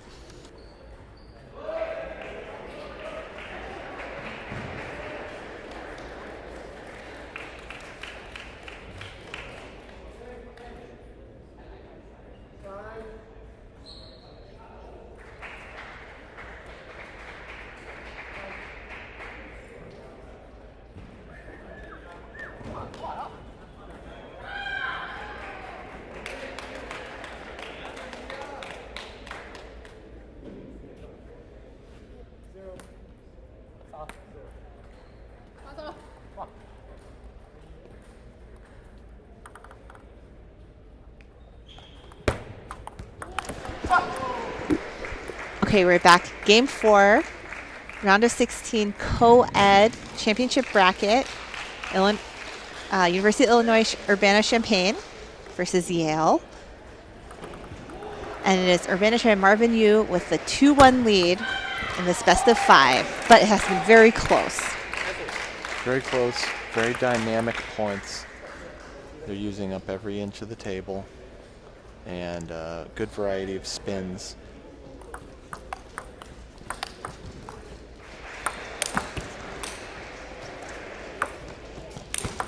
Looking for a counter loop. Speaking of using every inch of the table, they're using every inch of the court too. Holy cow. Oh, Marvin is a very entertaining player. Oh yeah.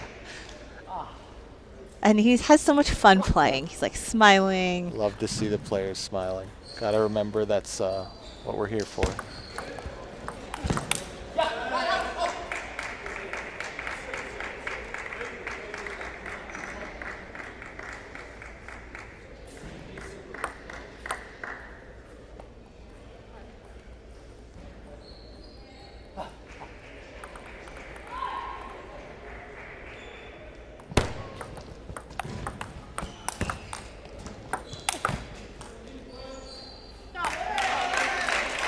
All of a sudden, Marvin's turned into a lobber. I know, I'm wondering why he's doing that. Is he looking for some more airtime? An edge serve by Tia. What a wild start to this 4th game. Yeah.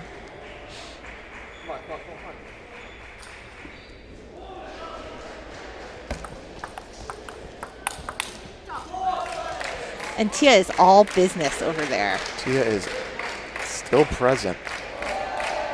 She wants to tie it back up and get to that 5th game.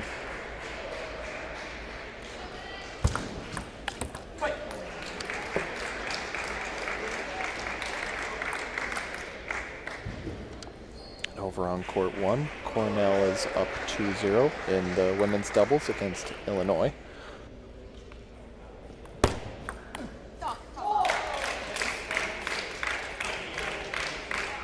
Nice serve by Tia.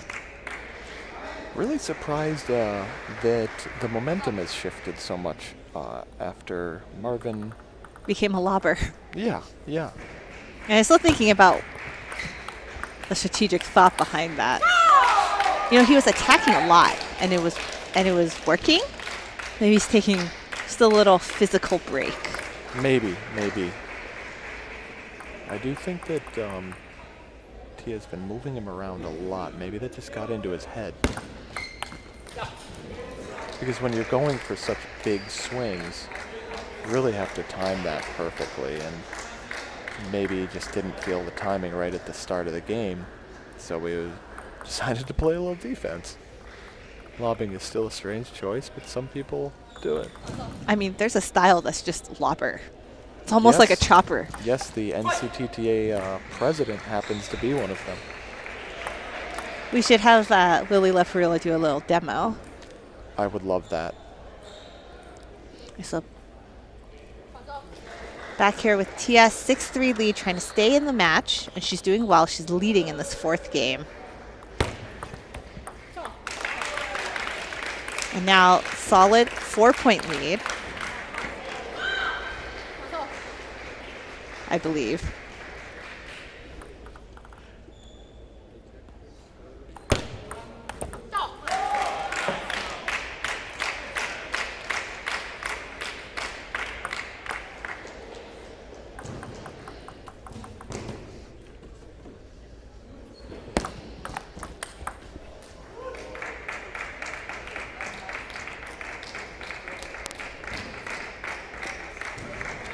Score is 9-7 now For Tia. for Tia, 7-9.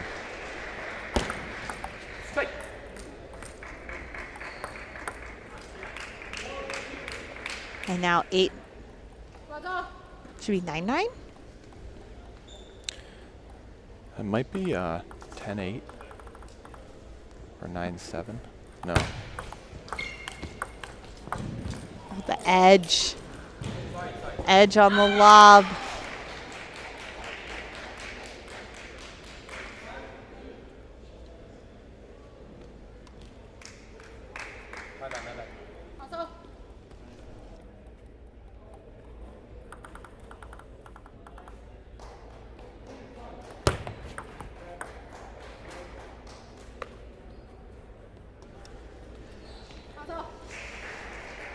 Okay, so Tia with the scores back. Okay, 9-8, and Tia looking to get this game point, and she does it. 10-8.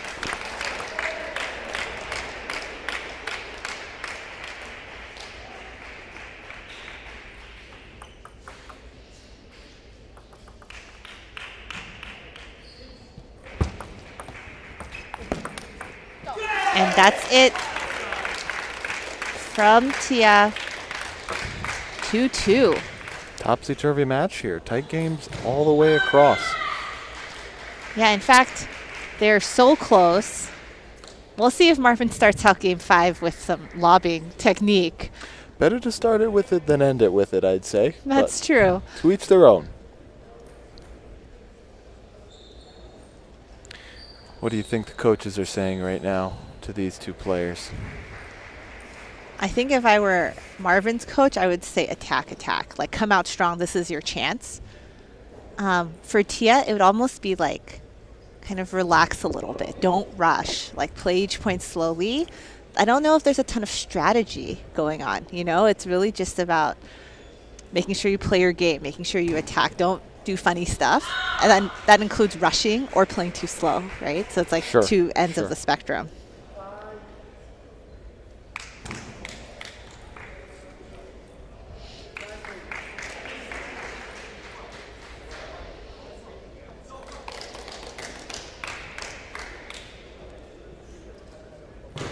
Oh, sorry.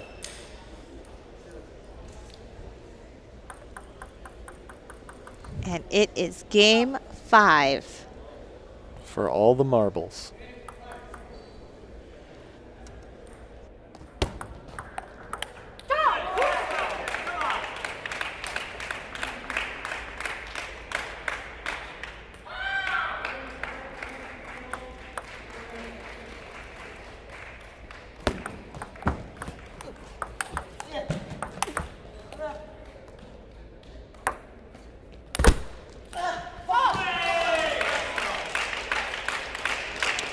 Marvin's so far back you can't even see his head. And he is back to the lobbing strategy for whatever reason. You know, in the beginning, Tia did rush and miss quite a few lobs, but it didn't work very well for him in the 4th game.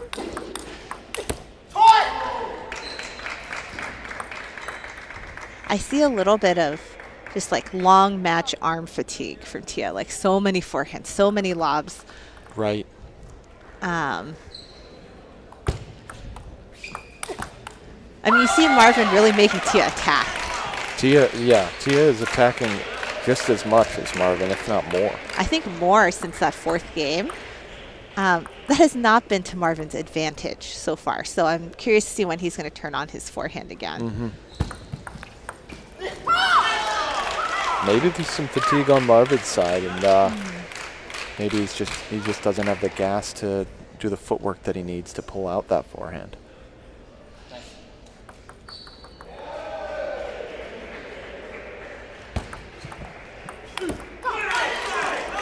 And it is Tia who now is in control, but never say never. It's still early.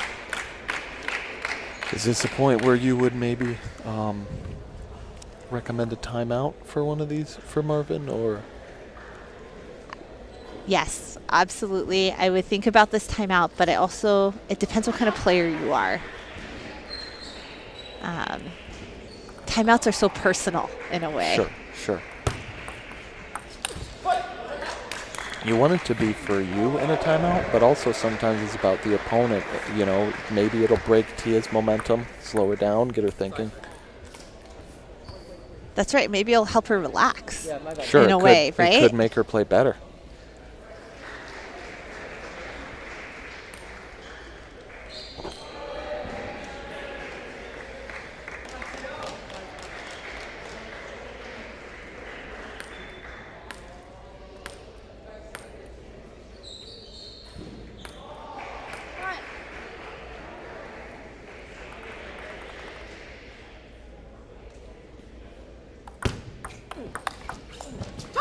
Tia's so quick on that backhand.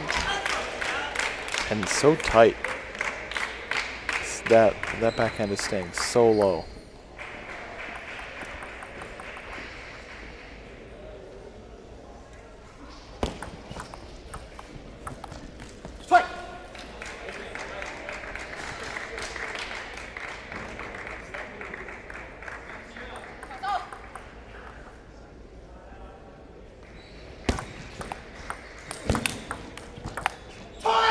Great block by Tia, but here's Marvin bringing out the athleticism. You know, this is what he was, I don't know, saving himself for. And we talked about that timeout at 5-1. It really depends on the player because now he's caught up a lot. Yeah. You wouldn't even have known that he was in such a big hole.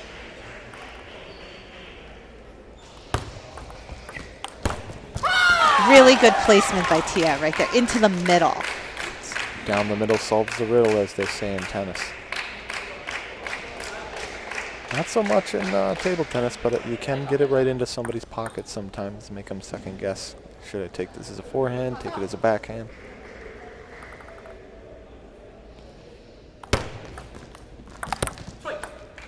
Nice work by Marvin. That has consistently worked throughout the match. Very spinny on the forehand. Awkward pop-up, yeah. You know, Justin, I might argue, I don't think it's a pop-up. I think it's like just really spinny and hard to handle. It's not moving fast, but it's incredibly spinny and hard to manage.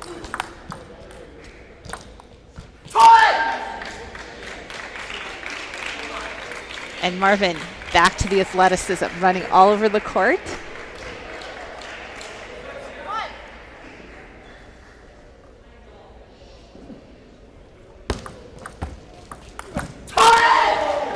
Okay.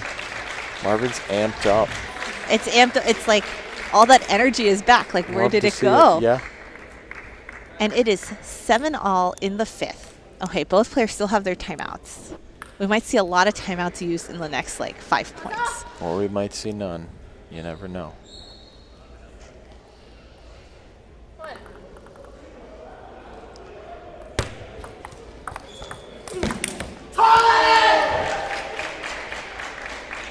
There's that first timeout. Makes sense. Right, Listen, right. Tia was up 5-1, and now it's 8-7 for Marvin. Complete Reversal. reversal, yes.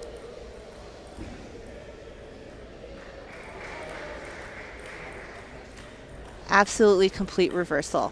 For Marvin, like, I would guess the coach would say just keep going. Do what you're doing. Attack, play spinny, use your forehand. And for Tia, I think it will be a little bit about slowing down. Don't rush. Attack with your forehand into the middle.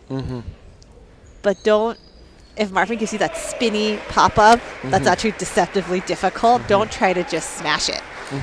Just get it back on the table. I don't know if Marvin has another one in him. You know? So sometimes that's all you need. Right, right.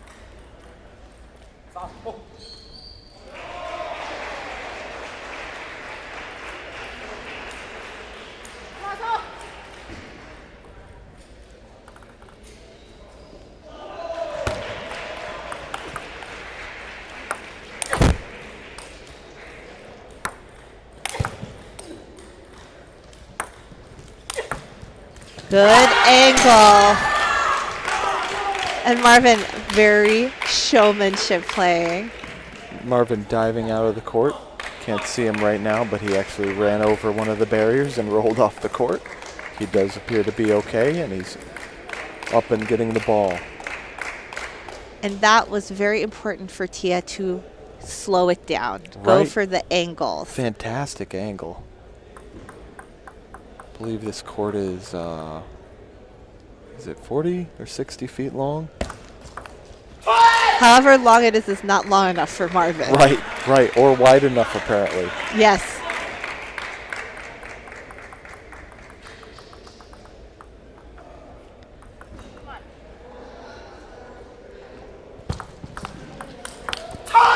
Oh, and it is Marvin.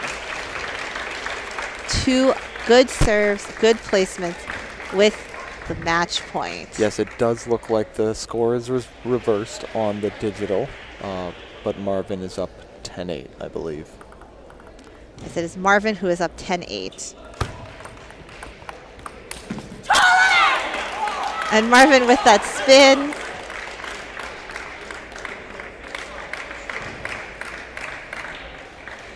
And Marvin takes the timeout, 10-9. Wow, there it is. I knew there are going to be a lot of timeouts before we get to the end of the match. Critical moments here. And it is Marvin with the serve. So I think it's tricky space for Tia. You know, you have to return the serve well, and Marvin's going to be thinking really hard about that next shot.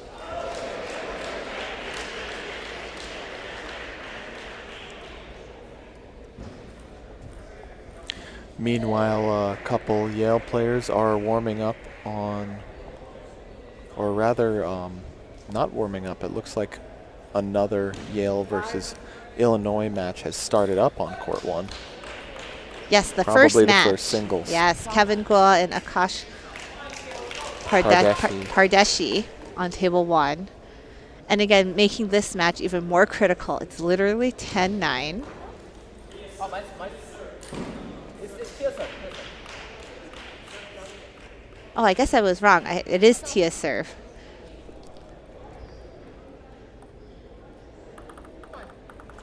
Very kind and honest of Marvin there.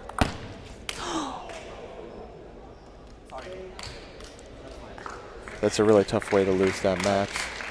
Tia hitting that serve long. Pressure got to her, I suppose. And sometimes it's wanting it too much. You know, sometimes you try to serve too hard, and that can really backfire. Yeah. Well played match on both sides, though. That really could have gone either way. And Marvin, you can't see on the camera, was so excited. Oh, yes. Emphatic right now, yelling and jumping around with his team. You love to see it. That's what they're here for. And I think that is going to be a critical match for Illinois to continue to move forward. It looks like Illinois they stacked. is the 10 seed, right? Okay, so they are the underdog in this match. Yes. And I think with Marvin's win, and I believe they probably stacked their 3rd singles because this is their top women's player that just beat Gina Fu. And she's very, very good. So I feel like they probably stacked their 3rd. So my guess is that they could take the 3rd match. I'm not as familiar with the Illinois team, but they could have stacked 2. I'm not sure. But then they would at least force this doubles. So we'll have to see. But I think that match with Tia was quite important. And we'll bring the next match up on table 2. As soon as they have the players ready, they're getting ready in the corners. And we'll be back for that next match. Can't wait.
Welcome back to the 2025 NCTTA Collegiate National Table Tennis Championships. We're here in Rockford, Illinois at the UW Sport and Health Facility. Beautiful space for table tennis. And we are in the co-ed kind of team championship bracket, the final 16 teams. And it has been kind of a wild ride already, and things are getting extremely competitive. So teams had to qualify through a series of divisional and regional play. Over 250 schools have teams for table tennis.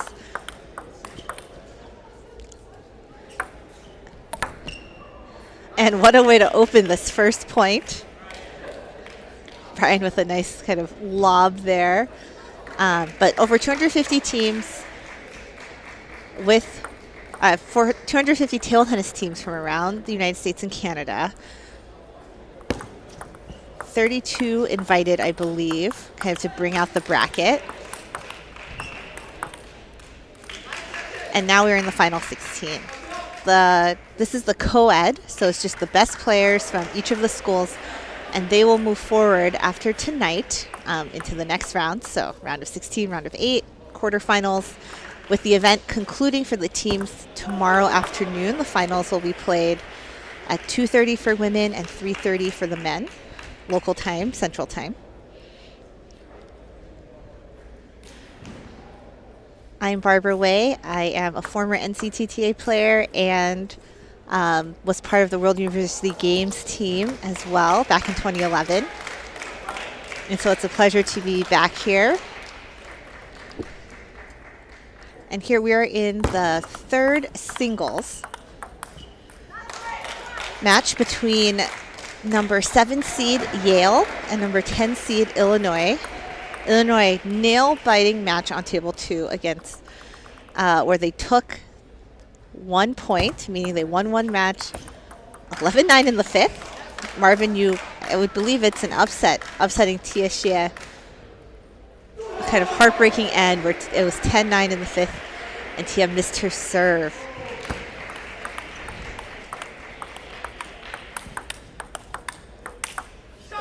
And here for Illinois, this is Jia Xingren. There's a lot of women here doing double duty, so she just played in that women's match.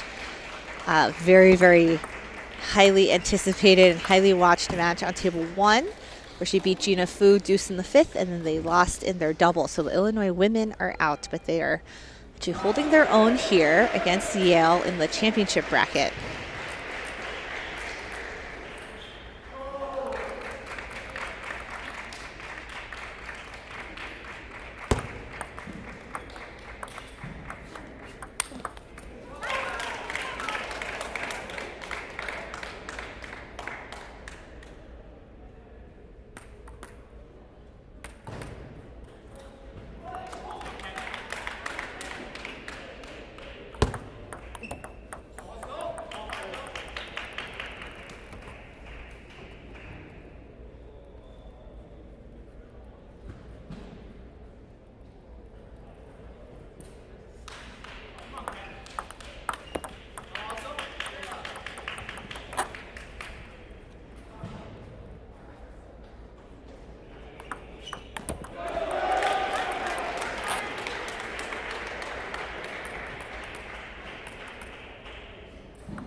I'm joined here by Justin.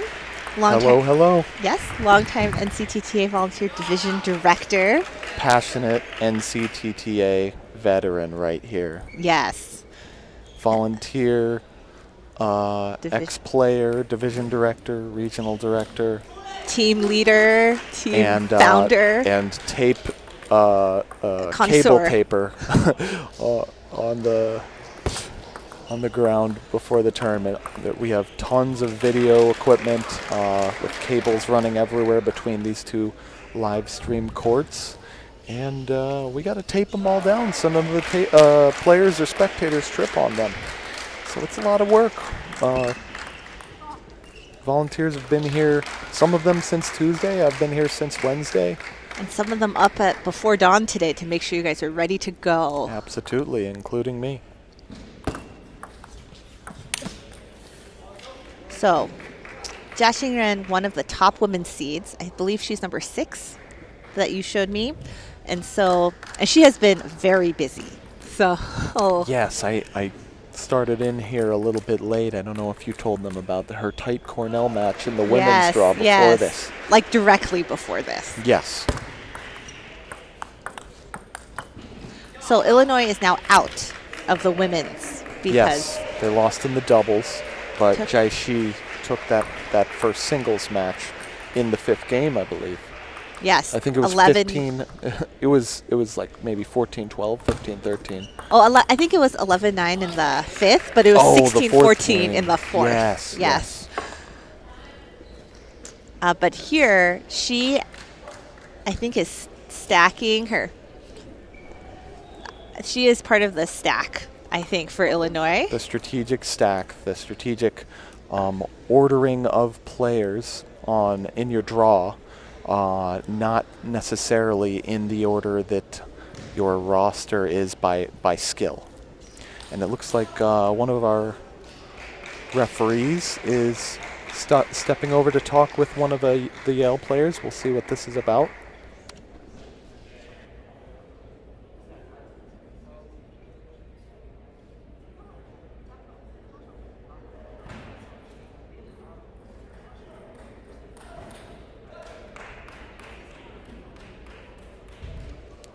Trying to figure out what the referee just told the player here. Does not appear to be a happy Yale team.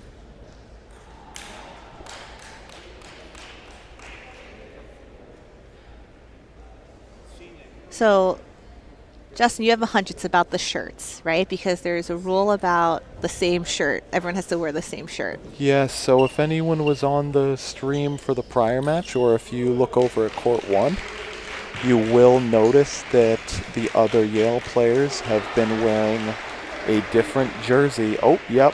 Than this third singles player, Brian Huang. And so you see him coming out now. He did indeed change his shirt to be matching. All of the jerseys in these matches between the players are required to match. And actually, if technically, if that player had, if the opposing team had waited till the end of the match and then reported it afterwards, then they could retroactively default this match. So it's actually good that they caught it before the match ended. Okay, so for now Yale at least. Yeah, exactly. So now we're all in the clear, it seems. Correct. So we're back in action. Man, Brian is very consistent. Kind of frustrating. I think Jashing was like, maybe I can just like take a little break finally, and now she has to hit like 10 shots to win a point. She's rolling with the punches here.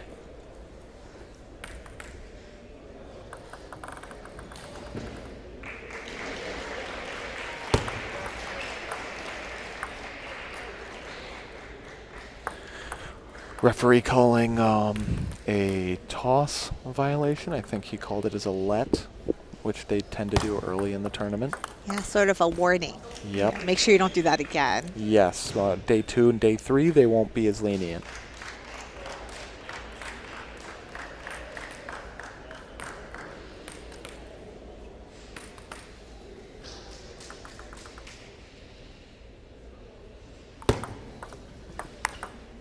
Nice flip by Jia Xingren.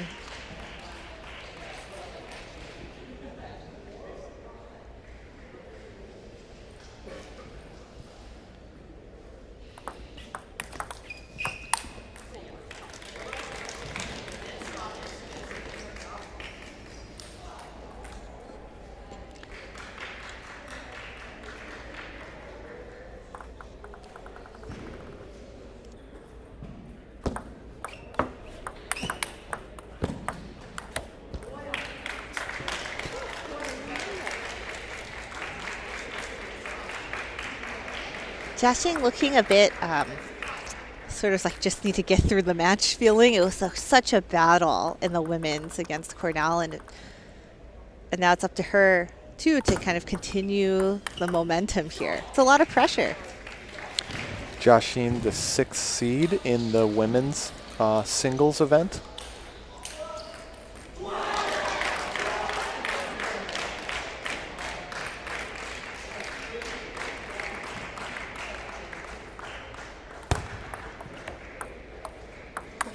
Oh, such good blocking. Joshine is an absolute wall, but Brian is playing really clean as well. And definitely, I would say, the aggressor in a majority of these points so far. Yeah, I mean, we saw Joshine be so aggressive in the Cornell match. I think it is really difficult. It is late in the day. She's played so many matches. I think she's trying to conserve actually a little bit of energy. The women have to at these events. Strong women like her they have to play more events than the men. By a lot. Yes. By a lot, like double the number of events sometimes. So, yeah, Justin, I like your idea of adding a mixed doubles event. That's so cool, and it's definitely a highlight when I was in Paris for the Olympics this summer. Mixed doubles, so fun to watch. Absolutely.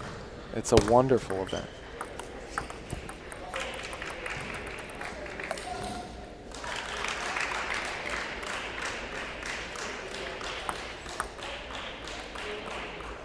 The only tough part is you would need to have a strong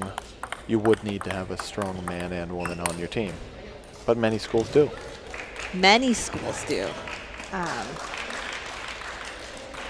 You know, maybe 10 years ago it would be premature to add that event, but in today's environment, you could have some good matches. Well, maybe NCTTA will be, surveyor there by Brian. But yeah, maybe NCTTA they're always looking to do things better. One addition to this tournament was the trials for the World University Games team. USA's representatives at that international tournament for collegiate table tennis players. Yeah, I think best described as like the Olympics for college athletes. Such a fun experience. It's all players from all over the world. And you would know from firsthand experience. I would know from firsthand experience, and it was great. It's definitely a highlight of my career. So very excited for those players who get to go. Very cool. And Joshing with 11-5. I really feel like she's trying to conserve some energy. She looks like I played a lot of matches today. Yep, and she's still dominant here, even with all that exhaustion.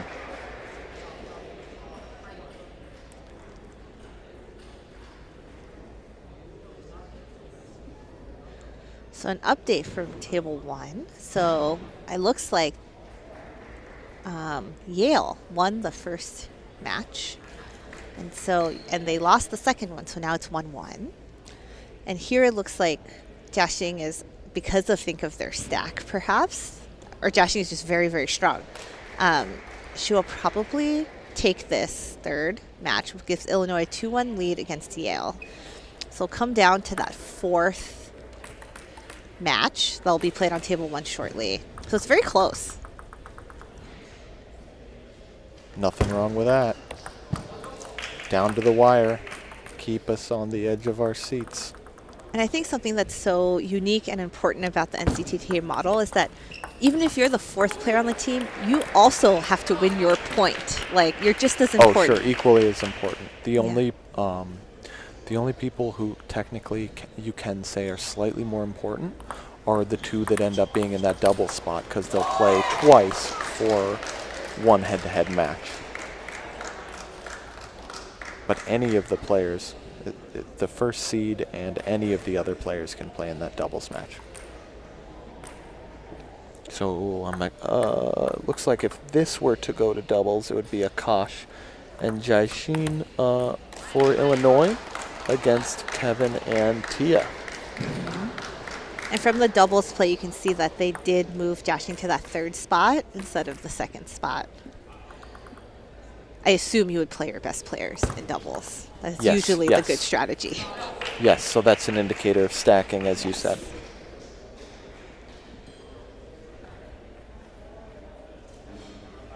Brian Huang, a rating of 2079.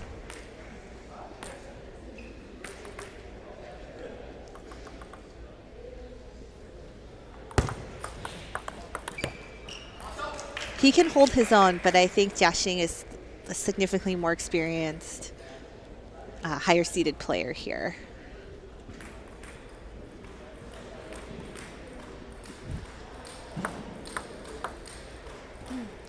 And the ratings would agree with you there. She is rated 2302, so a couple hundred rating points above Brian. Yes, and I think the scores demonstrate this. And that's, I think, the plan for the stacking.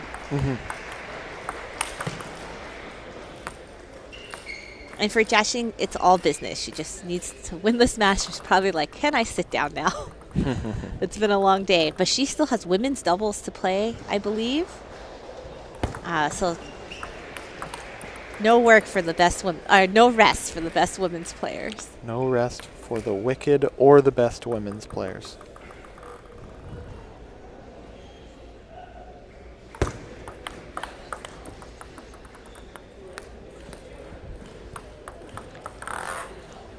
Jiaxing holding on, 8-2 lead.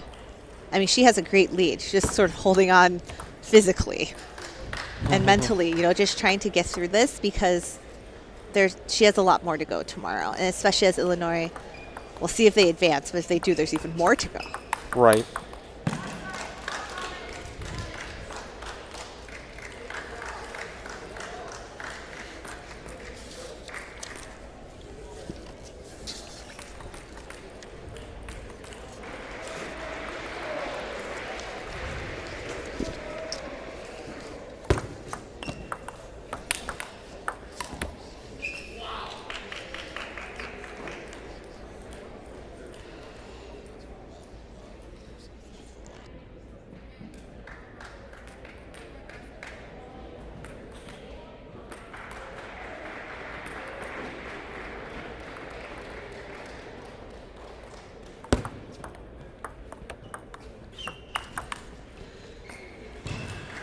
And Now Brian's slowing it down a little bit.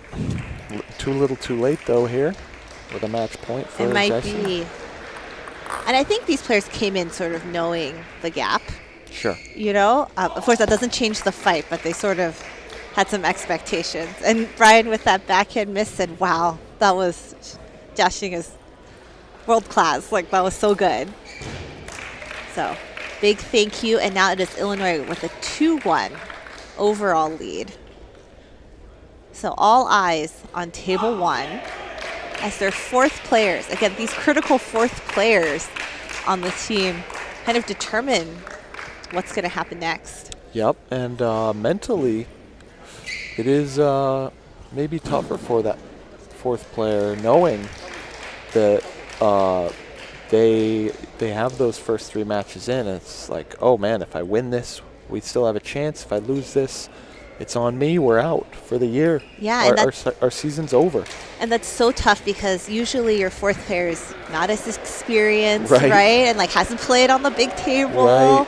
And so it is such a great experience for them to do that, like to be put in a place of such power in a way. So all eyes on table 1. And we'll see how this match concludes. Table 1, which is now looks like the 3rd or 4th singles, yeah. The 4th singles. Yep. All eyes on table 1. And then this will be the last team match of the evening, I believe. And then we'll move into the doubles to close out the night. So thank you guys for joining us. All eyes on table 1 for now until the doubles matches at the end of this. See you next time.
this is the third time it's fallen down, so requires effort.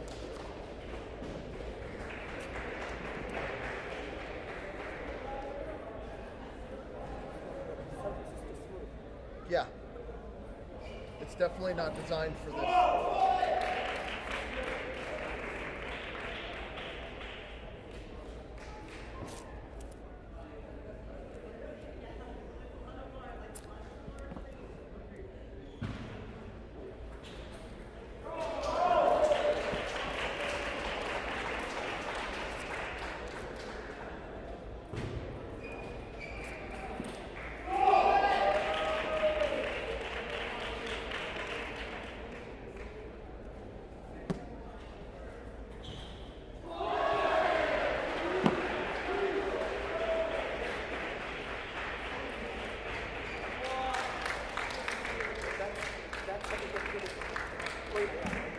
It's okay? No, because if I do this side, then yes.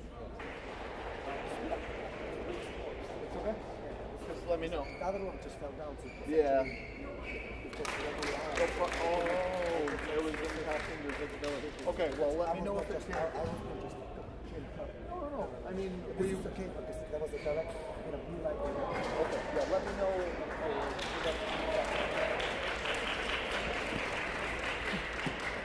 But that was the problem because it was direct blue light in your eyes and I could not see the surface very well. Yeah, that is dangerous. That is probably not Well, for whatever reason,